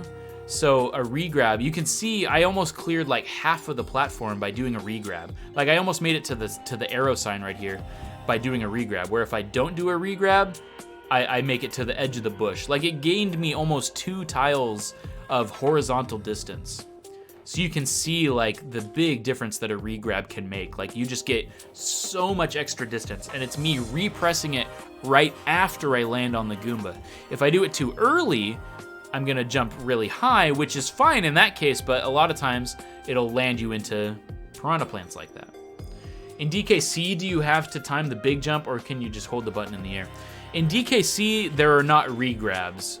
Regrabs are not a thing they're only in SMW. I mean, they're probably in other games, but they're not in DKC. Yeah, you repress and keep holding it, exactly. So there, and I kept it held down, watch the button inputs, and then I went and held it down in the air right after I hit the Goomba. And then you keep it held, and you just gain a ton of extra horizontal distance, but keeping a low head. Because this piranha plant up here probably could have been another tile lower, and then it really would have made you actually practice regrabs. But there's a whole level in Baby Kaizo later that has you practice that. So there you go. Like that's just a good introductory stage to be like, here's a thing you can do to jump. Also, Christian, I forgot to tell you, yes, you can go get a snack if you hadn't done that yet. Blarg's Hot Home. So here I think we're going to be spin jumping on Blargs. Yeah, so these guys, you can spin jump on them either when they're moving like that or just when it's their eyes. You can jump on either. So the only thing you can't jump on is when they fall back in the lava. So if I want to jump on him when he's down, can't do that. But when it's just the eyes, you can jump on it. I didn't include, oh yeah, the Diddy Kong Racing DS. I never played the DS version. I only played the regular. I heard that they did change some things in it, though. The blue blocks on shells and Galoombas. That's a good question. So, no. The grab and jump in midair thing is only possible on 2 things. It's possible on blue blocks, throw blocks, and it's possible on keys. If you're standing on top of a key and you do the press grab, it does the exact same thing. But keys and blue blocks are the only thing. Shells you can't, and Galoombas you can't, because you can't just stand on top of them without triggering something. If you just jump on top of a shell that's standing still, it'll automatically bump it and move the shell. Or if you're already holding grab, it will automatically grab it. And with the Galoomba, you can't do it because it's not grabbable from that first jump. It's a walking Goomba, so you have to jump on it first to be able to grab it. And there's no like physical surface for you to stand on top of the Galoomba. Yeah, this is baby Kaizo World now. So yeah, we've moved on to the actual hack. DS version is different, but it's cool. That's neat. Yeah, like I said, I never played the DS Diddy Kong. All right, what does this say? Sliding. Okay, sliding's important. Lots of Undertale today. Oh, here you go, Super Meat Boy. Okay, sliding. This actually is very important. Sliding. If you don't press any direction after you slide, you keep the momentum from a slide. Mario gains more speed from sliding than regular running. So if I slide, you can see the distance I gained there. In fact, I'm gonna die and show you again and save state it just to really highlight this. So jump off that guy. Okay, let's save right here. So if I don't slide at all and I just run, yes, I can still make that jump, but barely. And instead, look at compared to the slide jump. See, I made it all the way to the spin sign. And this is, again, I'm not pressing any direction. If you look at the button inputs, no direction left or right. I'm just holding jump after I slide, let go, and I just am holding that. If I just run, yeah, it's a lot harder to make that jump. Again, still possible, but I don't make near the distance I do. So slide and jump, and you get a ton of speed. And that is a very handy mechanic. You'll see it again right here. Oh, there I actually, what happened there is I jumped too soon and I didn't get enough of a jump. So you do have to slide for a little bit of a platform before you actually gain that momentum. Like if I just jumped right away, you can see like it didn't really gain me any speed yet. You have to slide for like half of that slope before you're able to actually gain the speed. Oh, Rare made it as well. Nice, nice. Oh, that's interesting that they let them do that. That's funny with Microsoft. So here, it's a little bit tricky because you kind of have to like make sure that you get the momentum. Otherwise, you know, it won't give you the speed you need. This is just a fun thing. You gotta avoid that guy. Just time it right to avoid him, because if you hit that enemy from below, it obviously kills you. Okay, that blarg was hiding behind the block. That was actually pretty clever. So it was hiding behind the cement, so you didn't see it. Yeah, this, it's just, if I hit him from underneath, it would kill me. So it's just a 2-tile wide area there that you have to wait for him to move. All right, and then, yeah, that blarg was hiding underneath. That's funny. Oh, man, I forgot that Mario Maker 1 didn't even have slopes. Man, that is pretty wild to think about.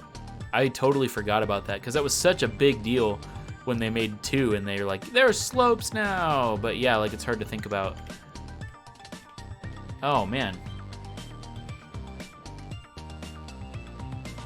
Oh, I see. It wasn't competition. That's funny.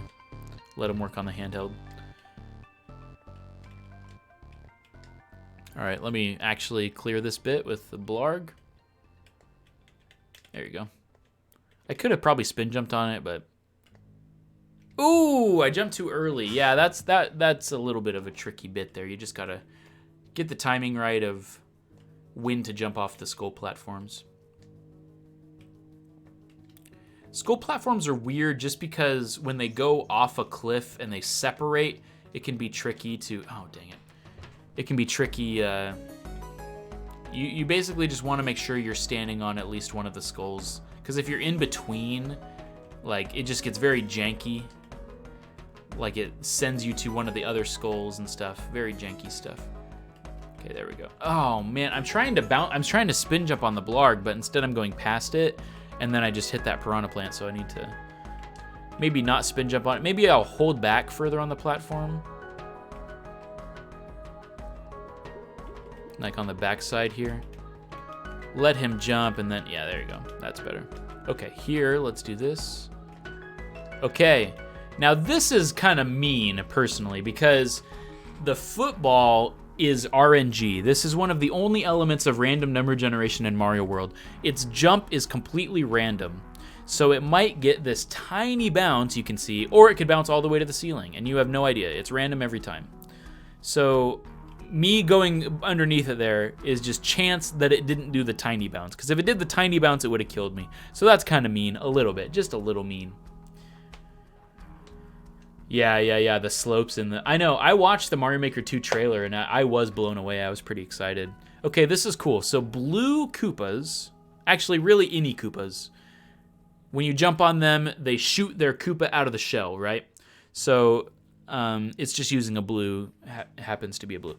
But whatever side of the Koopa you hit it on, it's going to launch the Koopa in that direction. So I want to make sure to hit this Koopa on the left side so that it shoves and pushes the Koopa out to the right side. I'm going to save state just to show you both ways. So there, and then you use the second one to land on the, to get the second jump. If I jumped on the other side, you can see the Koopa goes the other way.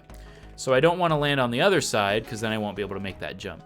So land on the left side, get that Koopa. There you go. All right, that's mean. A chuck just right there at the end. Mean. So I can... Oh, wow. That's actually kind of... Like, I don't know what... Yeah, I guess you can speed through like that. Let me clear the section without save states so you don't think I'm just some kind of wussy. Because this is kind of a long section here. A little tricky. This is only the second level in the whole game. But that's Kaizo for you. Just at the end of the day, a lot of it is trying to play through these sections kind of over and over until you pull it off in one go. And that's kind of a little bit of the joy of Kaizo is, overcoming that difficulty and beating the challenge. But sometimes that takes time. There we go. All right.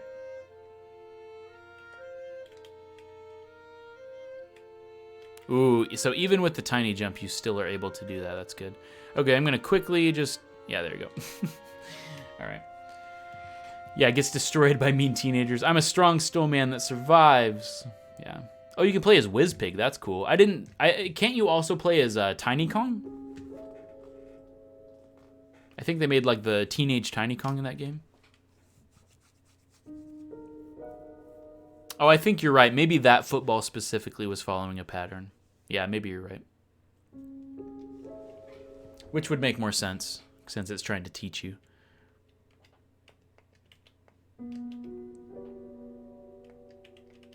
Alright, so dolphins. Got to avoid the piranhas. Here's some saw surfing. Whoops! Whoops! Oh, yeah. Yeah, I'm speeding through and not getting the bar. Yeah, I know what you mean. Yeah, that's just habit after a long time. You're right, because I always did too. Always jumped and got the bar as a kid. In speedrunning, you don't want to hit the bar because if you get enough points, you trigger the mini game, and so that wastes time. So you actually, like if you speedrun vanilla Super Mario World, you don't want to hit the bar because it might eventually add up and get you to the tape. I know what you mean. The goal tape. Oh, come on. Dolphins, please.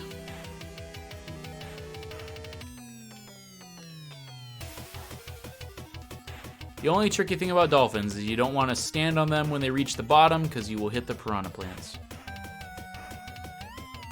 Okay. All right, so this is a Rip Van Fish is what they're called. When they wake up, they chase you. So you can spin jump on them, but you kind of have to guide them. It's similar to like the Fugus and the other things. There we go.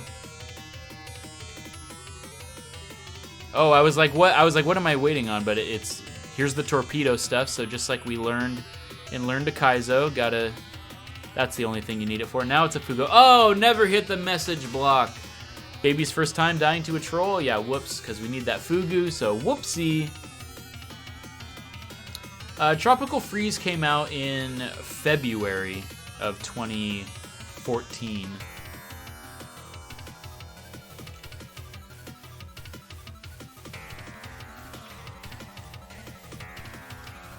Okay, so don't hit that. Oh, shoot. I should have done a left right there, I just didn't.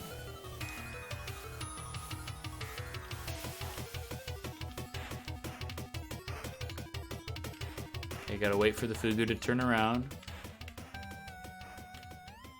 There we go. Nice. Okay. The biggest roadblock I hit in Baby Kaizo World was the Sky Tree, which I think is in like the second world. Ah, here's a ghost house. So now it's going to be a bunch of jumping on Eries and stuff and platforms like that falling. Okay, spin jump on the Erie.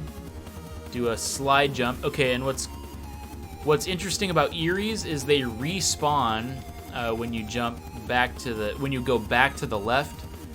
They respawn. So here, I'll get on that oh boy, that's actually harder than I thought. So the guy's coming from the right there, right? But when I come back from the right side, it's gonna spawn on the left side and go the other direction. So that's just kind of important to know about Eries. There are other things that do that too. Really, any sprite, when it respawns... Wow, why is that platform so hard to work with here? Do I have to... This is interesting. I'm trying to figure out why this is so hard. It shouldn't be that hard. Whoa, Christian is blue now. That is crazy. Oh, what the heck?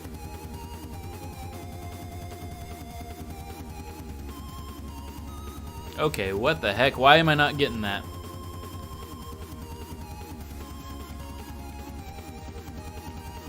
Guess I could just do this. And I don't have to do the slide at all. Maybe actually that's... See, generally when it's me messing up, it's me making it harder than it has to be. So that's actually kind of funny. I don't think you were supposed to do the slide at all. I just was doing it because I thought that's what it wanted me to do, but if I actually just wait for it, that is much, much easier. That's hilarious. So the reason it has you jump all the way to the right there is because you won't trigger the Erie unless you get farther away from it like that. Okay, here you gotta jump around those boos. Okay, this is tough. Up pipes are always really hard in Kaizo. Gotta hold up to go through that pipe and it's tricky. Okay, so over here, what does this say? What is this section for? Maybe it's some sort of hint. The plant looks familiar, right? So yeah, I do remember seeing that plant at the very beginning, so that must mean a secret exit. Oh baby, so there's secret exits just like in regular Mario. So we can go back and do the secret exit. Oh, this is a left-right one. Good. Okay, we wanna...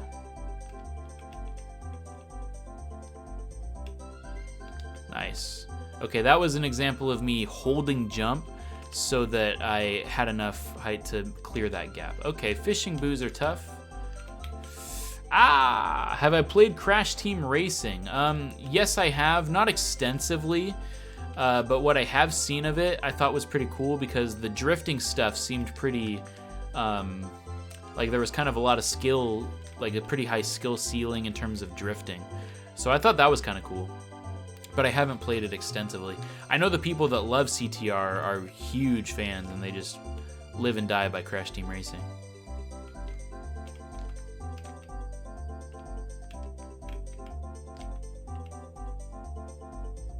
This is from Mario Kart 64, the ice level. Oh, yeah, that was an example of the blue fire catching up to me there.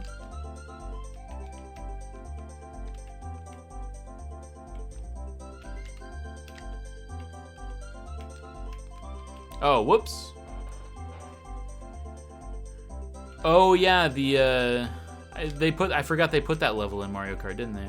Like in the classic stages. Okay, all right, here we go. I like this, that you have to guide that guy over to... Okay, all right, Boo.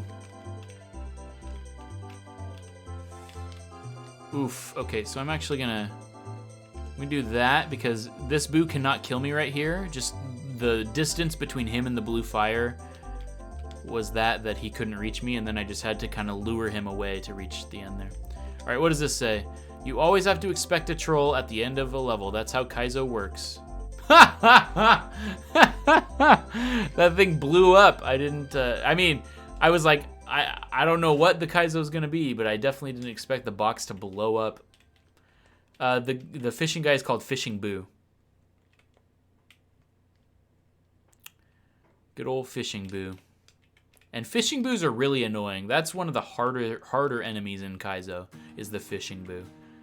Just because the timing is so tricky to...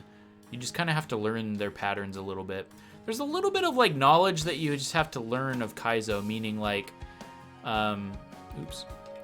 like knowing what enemies you can spin jump on versus which ones you can, you know, regular jump on. Just like a little bit of knowledge of knowing like Spinies you spin jump, but you know, regular Koopas you regular jump, things like that. He's not a boo, but he is a ghost. I think the idea is like, you know, the boos are ghosts, so he's a fishing ghost. It's a Lakitu ghost, so I guess he's a boo just by proxy. I'm not entirely sure. It's a ghost Lakitu.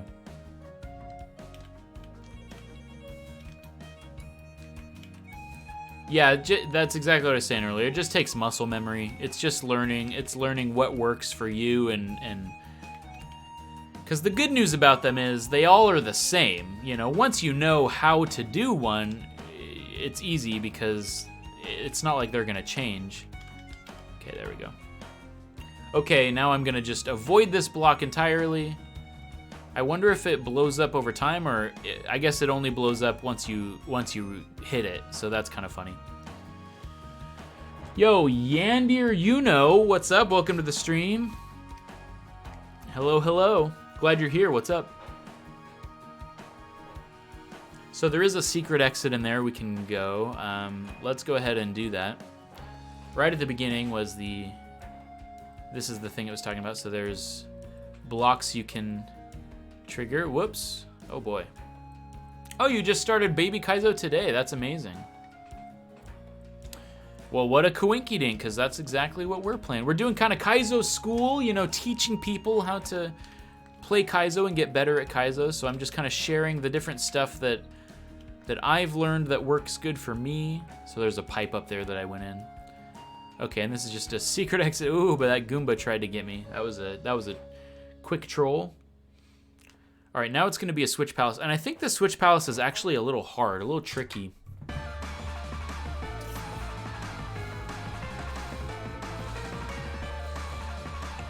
Palace of Blood.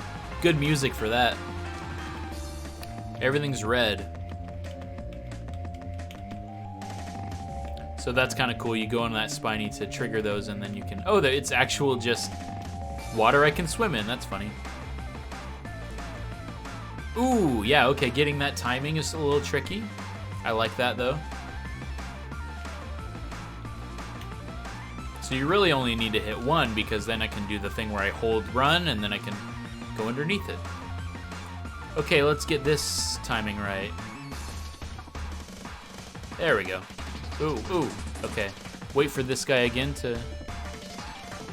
Oh, for some reason I forgot that you can't spin jump on that guy. Yo, Jerb Trundle's in the chat. What's up, my dude? How you been? Yeah, I wonder what color the Switch is. I know it's tough to say. Okay, here we go. Okay, so let's wait for him. Regular jump, not a spin jump. Spin. Ooh, there you go. Fire. Yeah, I wonder what color the Switch is, guys. I also wonder if there's gonna be a troll. I just wonder. Oh my. So that tried to scare me into going back into the pipe. And a lot of times when you go through a pipe, I'm gonna save state to show, there's a troll when you go back through a pipe. So there's obviously our Switch, but let's see what happens when I go back through just to see. Oh, weird. So actually it kind of just gave you a second chance. It didn't kill you per se. It just like brought me back here, which is kind of funny. So you could have saved it. Let's see if I can do a yump. We talked about yumps before. Yeah, there you go. That's a yump. When you get the jump off the P-switch, that is a frame perfect trick. A single frame, you can get a jump off the P-switch. Looks like a Flash game. Yeah. Yeah, it's a pretty silly little sprite. I think this Baby Mario sprite, this guy, he kind of looks like a Charlie Brown or something the way he's walking. Ropes are not toys. Okay, ropes are tricky. When they're not on a line like that, they just fall. So that's important to note. You'll never grab a rope until you press up. So that's how I didn't grab that rope at first and landed on the lower section of it. That's kind of important. So like if you want to get lower on a rope, don't press up until, wow, that was close. That thing below is an orb. Touching it does the same as touching the goal. When you touch it, you have to scream orb. Yeah, I guess that's true, huh? Everdrive, yes, that's correct. That's something people use often. Okay, so that's gonna lower me. Ooh. Gotta hit that on, otherwise it would have fallen off the ledge. Oh, whoops, I tried to press up, but I wasn't directly over the rope. Yeah, so just depending on when you press up will depend when you touch the rope. There you go. Let's avoid these things. Nice.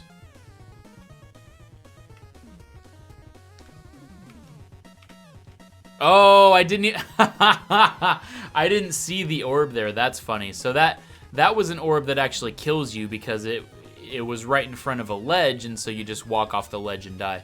That's an example of like an after gold tape death, basically. After beating the level, it'll kill you. That goes all the way back to the original Kaizo. There was a gold tape where, oh, I did it again by accident. I didn't even see it. Where you would go through the gold tape and then there'd be lava, and so you have to like hit a P switch that makes a bridge, and so you don't fall in the lava. So like, you know, even back the original Kaizo, there were post gold deaths. All right, I'm gonna make sure to not hit the orb now. But that's pretty funny that it put that there. Yeah, now I see it. Now I see the orb. Okay, there you go. So that's pretty funny. I wanted to see what the first castle was. P-switch jumps in Maker 2. Yes, it's the same mechanics, but it's a lot harder in SMW. In Maker 2, in fact, I just played it on Friday as well, so I remembered.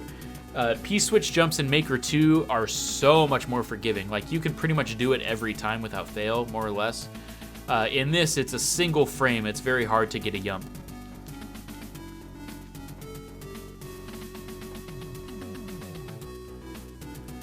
Here's a good layer 2 test for you. So you gotta like move quickly with the layer 2 as the platform. Ooh, whoops. Yeah, way more frames than Mario Maker 2. But the idea is the same for sure. You just jump off of it when you land on it.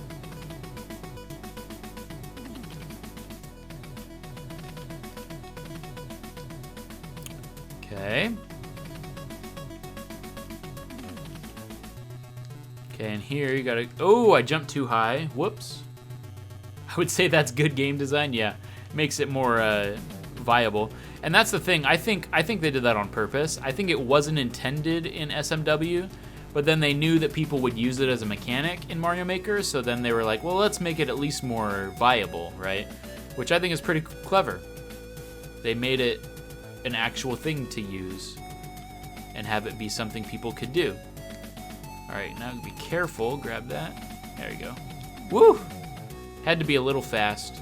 I think this door just resets the timer so I can move quickly. Yeah, there you go. Ooh, all right, okay, this is tight. Spin jump. Wait right there. Yeah. Ooh, did not mean to kill the Koopa.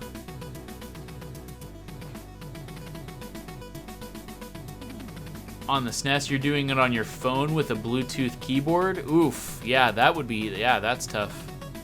That is tough.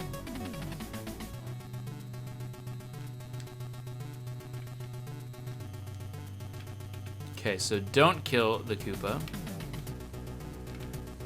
Nice. Ooh! It guided me with the coins, but it was still a little tricky. There we go. Oh, wait, where's the gold tape? What? Question mark? Oh! Then Chuck that tries to kill you.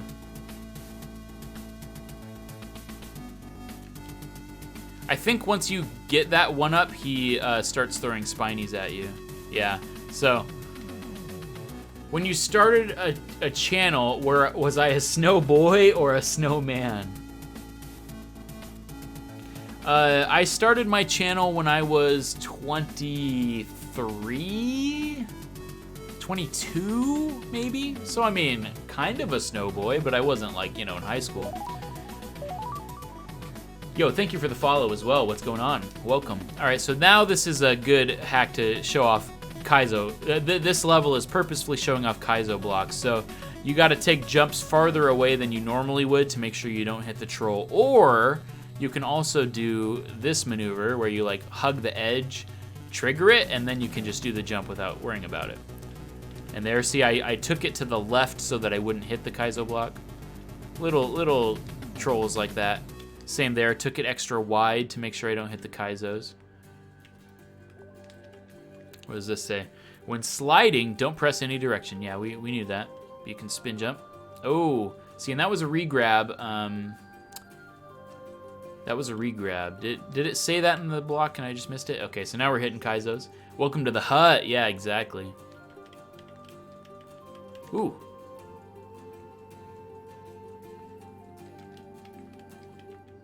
There we go.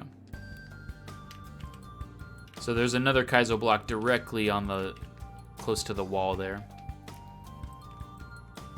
Ooh, come on. It's playing a lot of Impossible Lair music today. I'm okay with that. Good soundtrack.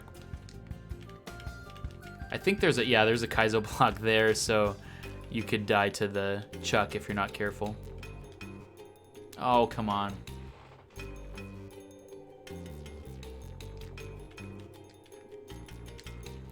So this is a funny idea for a level because it has Kaizo blocks, but it tells you ahead of time that they're there. So it's kind of a way to teach you to be like, you got to know what to expect, you know what I mean? So it's like, ooh, that was cool. Oh, hit a Kaizo block there. It basically is like, hey, there's gonna be Kaizo blocks, just prepare yourself. And then I died to a pokey. So you could also hit it and get under it like that. That's nice too. Oh man, Impossible Lair is so good. What a good game. Yeah, so that was, oh shoot, but I need to hit that. Ah, come on. Yeah, Impossible Lair is way better than Yooka-Laylee 1. The original Yooka-Laylee, not great. Not a great game. I mean, it's fine, but it's serviceable. And then Impossible Lair, up there, man, with like DKC 2 in terms of some of the best 2D platforming. Impossible Lair is so good. Oh my gosh. Okay, now I keep hitting the Kaizo. I know they're there, but I keep hitting them. Oh my gosh.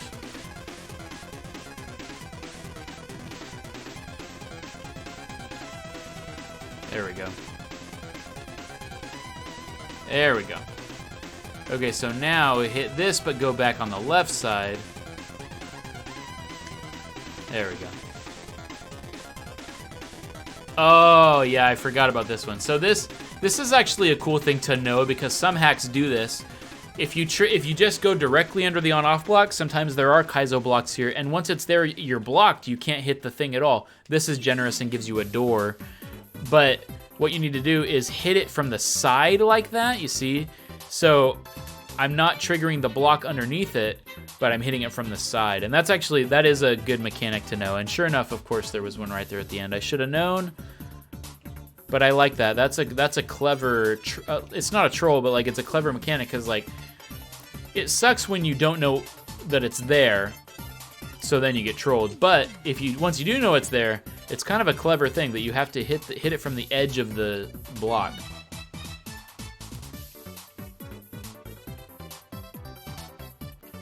Oh, I see. Yeah. So they did a Banjo successor and then a DKC. So yeah, what's next kind of thing. That would be fun, a racing game. It's not a bad idea.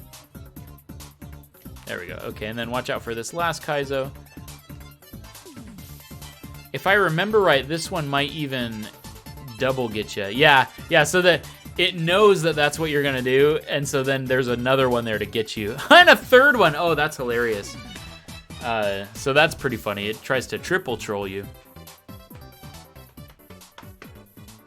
But we're getting it. You're getting the basic idea here.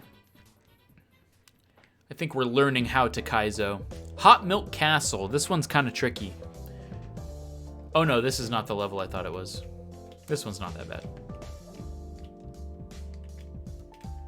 I like these guys, the sparks. You can spin jump on them, but sometimes they're tricky to get the timing right.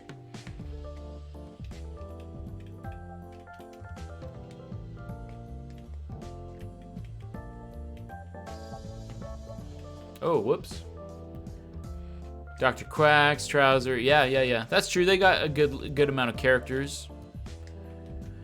Making a racing game is hard because it's like, what can you do that isn't already kind of done? You know, if you're gonna do like a mascot racer like that, how do you make one that's gonna be, you know, different than like Mario Kart or Diddy Kong Racing or the other stuff that other racers have already done, you know?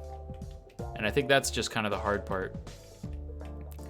Granted, it is X-Rare developers, so they're very creative, you know, they might have the chops to know what to do.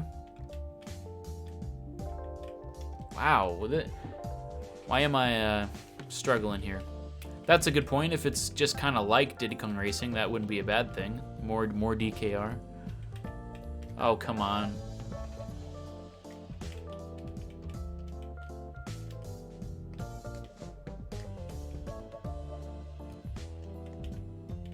There we go. Oh, there we go. That was close. What does this say? Pause the game just before the statue shoots and it won't shoot. Yeah, this is a tough mechanic. So if you pause the game, yeah. The way statues work are so bizarre. This is what I thought Learn to Kaizo was going to be showing off. Wow, this is a long section with no checkpoint. That's kind of annoying. This is what I thought it was going to be showing off. Statues. Why is that last one so hard to do? The rate at which they shoot their fireballs is on what's called a global timer. And what that means is, okay, there we go. What that means is if you pause the game when it's supposed to be shooting, it will skip that cycle and then pick back up when you unpause. Kind of weird and kind of confusing, but if you pause during the time that the thing would be shooting, it skips it, and then it just doesn't have a fireball. So that's used in Kaizo often, now and again.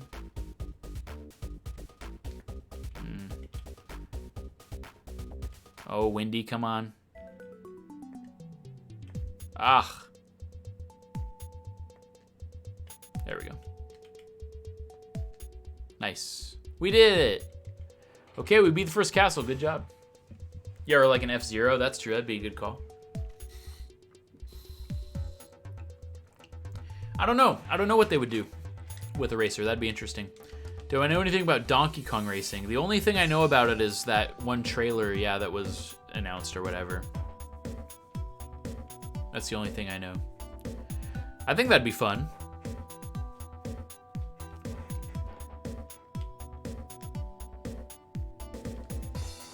What does this say? In the forest, yeah, there's stuff behind the trees, right? Yeah, so this is a little tricky. You gotta watch out for stuff. Springs can be jank sometimes. After landing on the Koopa, throw it to the right. You can also spin jump off of springs, yeah. Yeah, springs are very janky, I agree. Okay. Good first bit.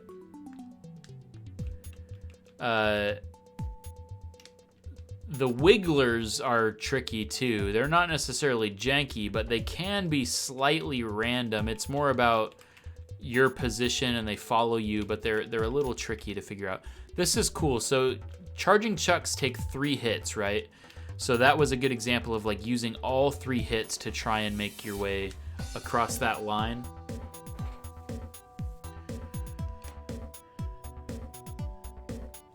Oh yeah, Conker's bad for a day. Yeah, yeah. You know, and it's so funny in retrospect because it's a pretty lauded game. But yeah, Nintendo really wanted that squeaky clean image. Okay, this is an auto scroller. Interesting. Ooh. Don't want to even trigger that one. You want to avoid that completely.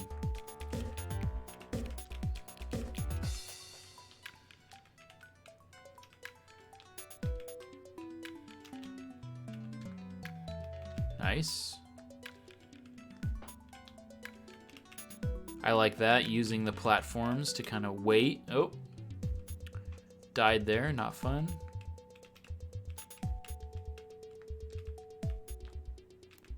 Yeah, avoid that Kaizo. Okay.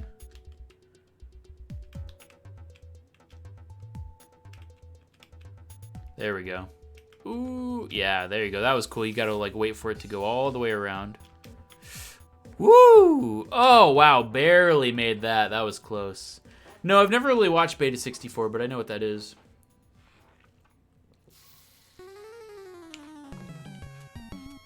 Man. I'm trying to see where the sky tree is, because that was the other part that really made me struggle in the past. Alright, so this is a common Kaizo thing, that there is a pipe. Yeah, you didn't want to go in pipes like these in a sliding level, trust me. Because then it often just means death. So in a sliding thing, you're trying to slide, but you have to let go of slide when you're going over the pipes. Otherwise, yeah, often it'll kill you like that. Okay, this is cool. Ooh, that was fun. I just kept my momentum there the whole time. I didn't even hold left or right. Oh, whoops. Didn't mean to do that. Oh, I just realized, look at that. So we're Big Mario, and we're not the baby Kaizo anymore. Or we're not Baby Mario, and then we become baby. So the regular Mario is the same. That's kind of funny.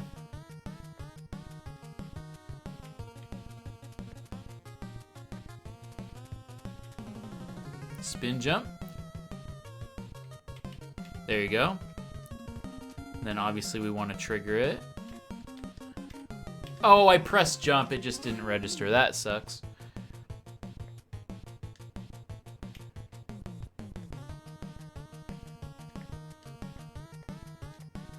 Ah, oh, shoot. And we needed to keep it because we need to get through there and we can't, so. Okay. So I think we're getting the basics, though. The last thing I was going to show off for Kaizo School today was we were going to try to do a double shell jump. But double shells are pretty tricky. And I don't remember if there's, oh shoot, an example of that in this game. But I can show you one. Okay. Oh shoot. We're getting real close to that checkpoint.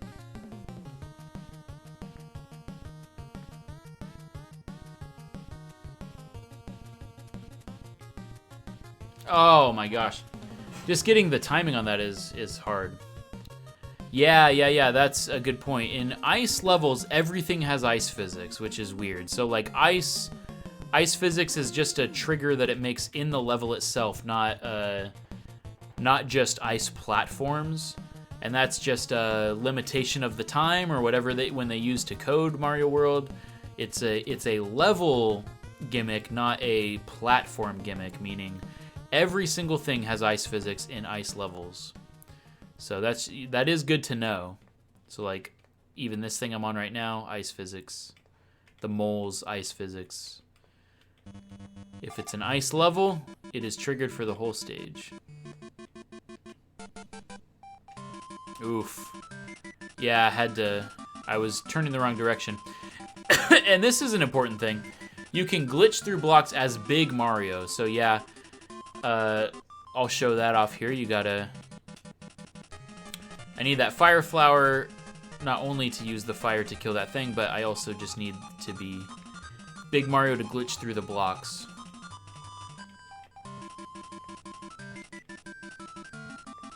Whoops. Donkey Konga had different songs from region to region. Oh, we had the worst choice while Japan had more video game songs. Interesting. I didn't know that. Yeah, I knew that 3 was Japan exclusive. That is interesting. Different selection of songs. So they probably gave us like the Smash Mouths and, you know, Blink-182s because they thought, oh, here's what the Americans want is their silly pop, you know, punk songs. So that's pretty funny. Silly Donkey Konga. Dang it, I'm facing the wrong direction again. Still was able to... Oh, man, come on. All right, that's tricky. So I need to not spin jump, I guess? Do a regular jump?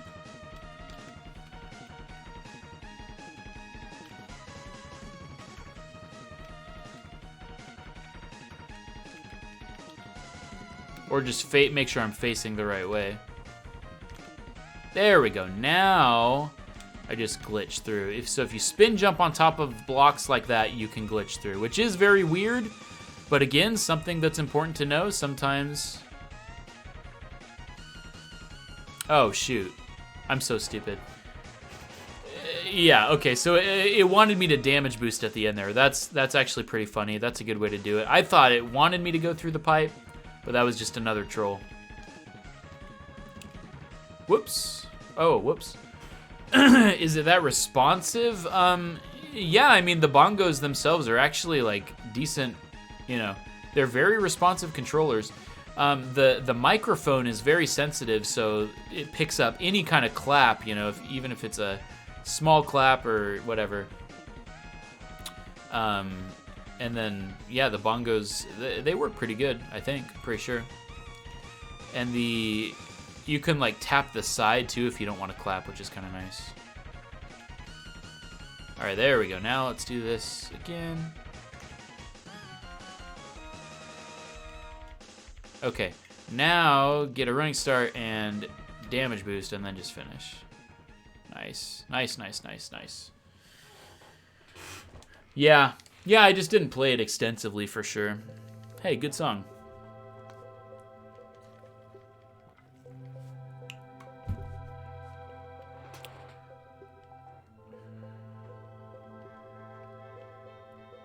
Oh, this is the precise... That's right, you could skip this level if you want.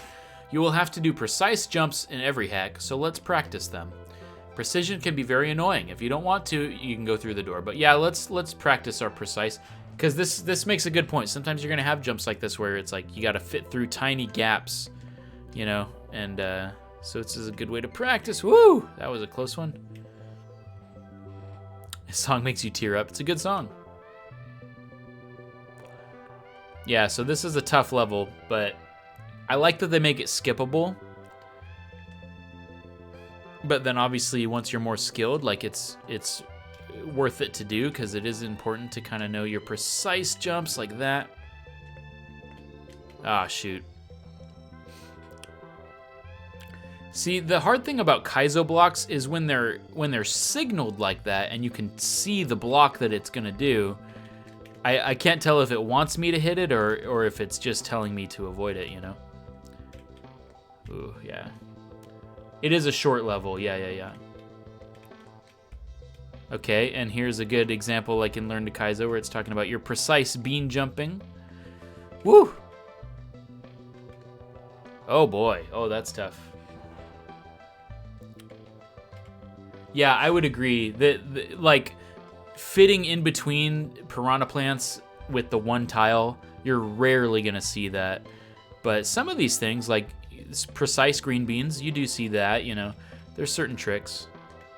Things like this, the using a moving pipe to get a high jump off something, you see that. But some of them, for sure. I think it also does a water level where it lets you skip it later, too, which is funny. Just because it's like everybody hates water levels. Oh, yeah.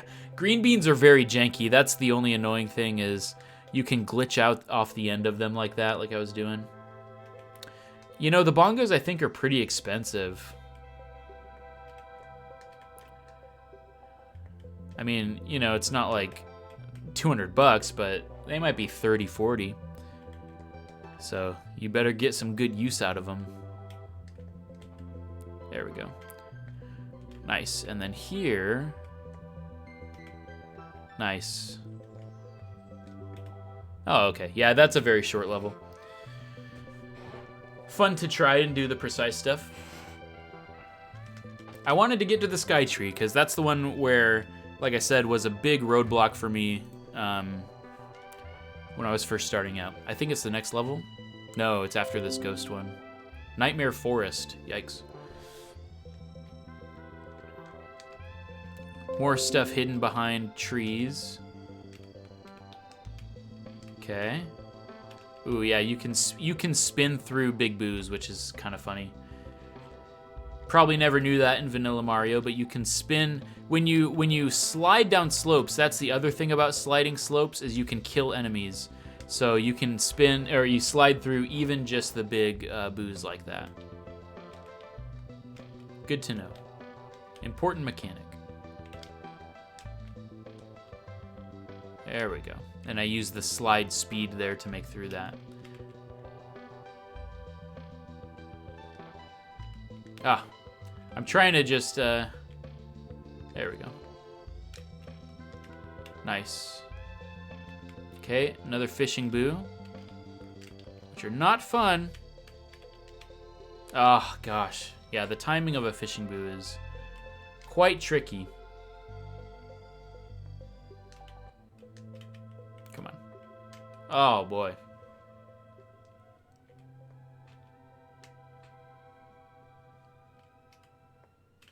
God, I keep thinking it's going to be lined up, but it's just not. There we go. Ah. Yo, Baba Is You OST is pretty good, too. Good soundtrack.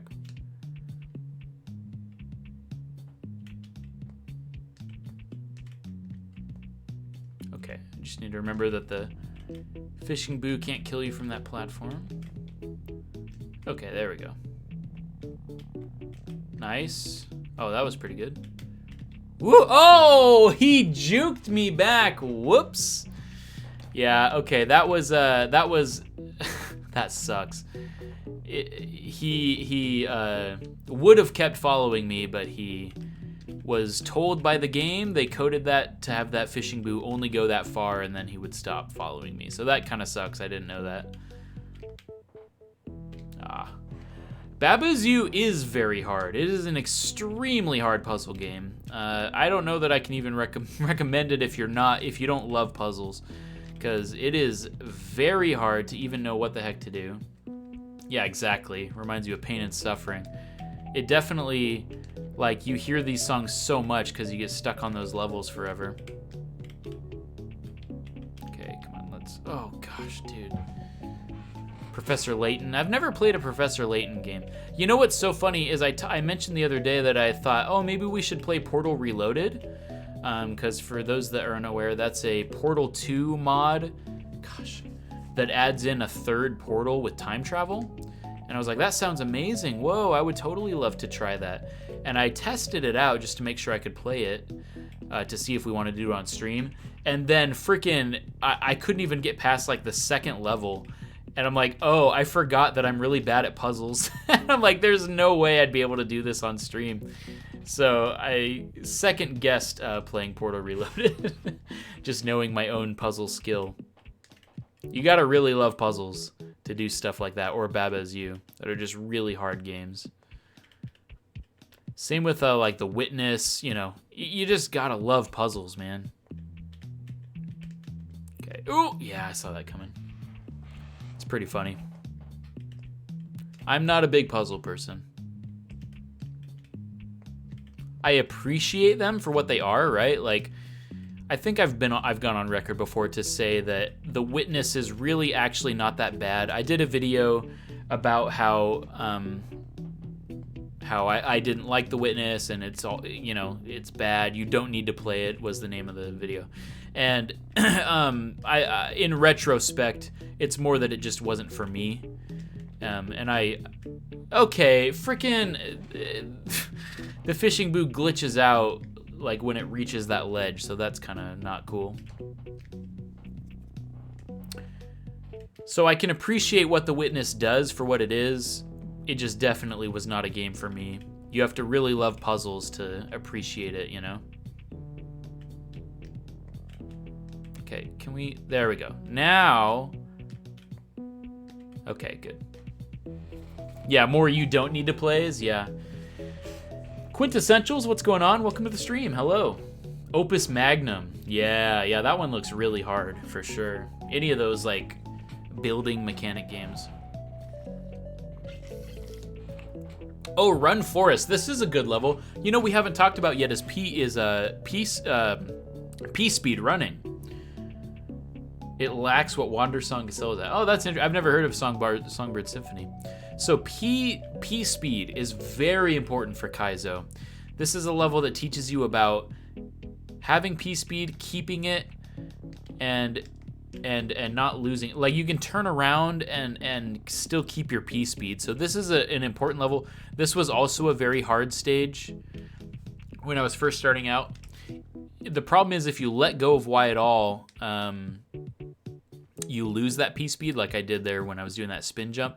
So what's actually kind of tricky about this is keeping either Y or X held the whole time so that you don't lose that P-Speed. Like, there I just rolled my finger over. But keeping P-Speed is very hard.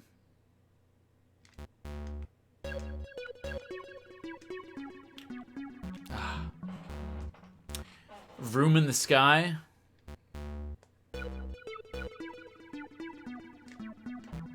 Ah, come on. Yeah, you can spin jump off magic. I know. Yeah, there were a lot of things that I learned that it's like, how could you ever... I didn't know that I could do that before, you know? So that was an example of me doing a regrab too good, and I just kept going. Jerb, this is Baby Kaizo World. Baby Kaizo World. And this is definitely a good one if you're just starting out. After doing Learn to Kaizo and learning some of the tricks, this is a really good first test, you know? Yeah, very good. Yes, I agree, Possum. Like, being able to roll your finger to the other run button is really hard but important to learn. So you can see, like, when I'm switching Y to X, I'm just kind of rolling it over. So I'm maintaining my speed. Oh, whoops. Balan Wonderworld. I played the demo, not a fan. Not a fan. But some people love it. Yeah, just P-Speed levels in general are kind of hard. They're just going to be difficult levels because it is about maintaining that speed, and that's tricky.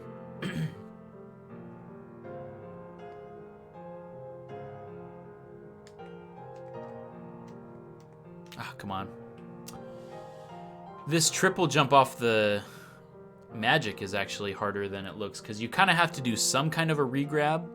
Otherwise, you won't be able to do it, but you can't do too good of a regrab either, so it's kind of tricky. There you go. I just do one of the two a regrab instead. Okay, there we go. Now we kept our P-Speed. There you go. Kept it again. Oof. That is a hard level.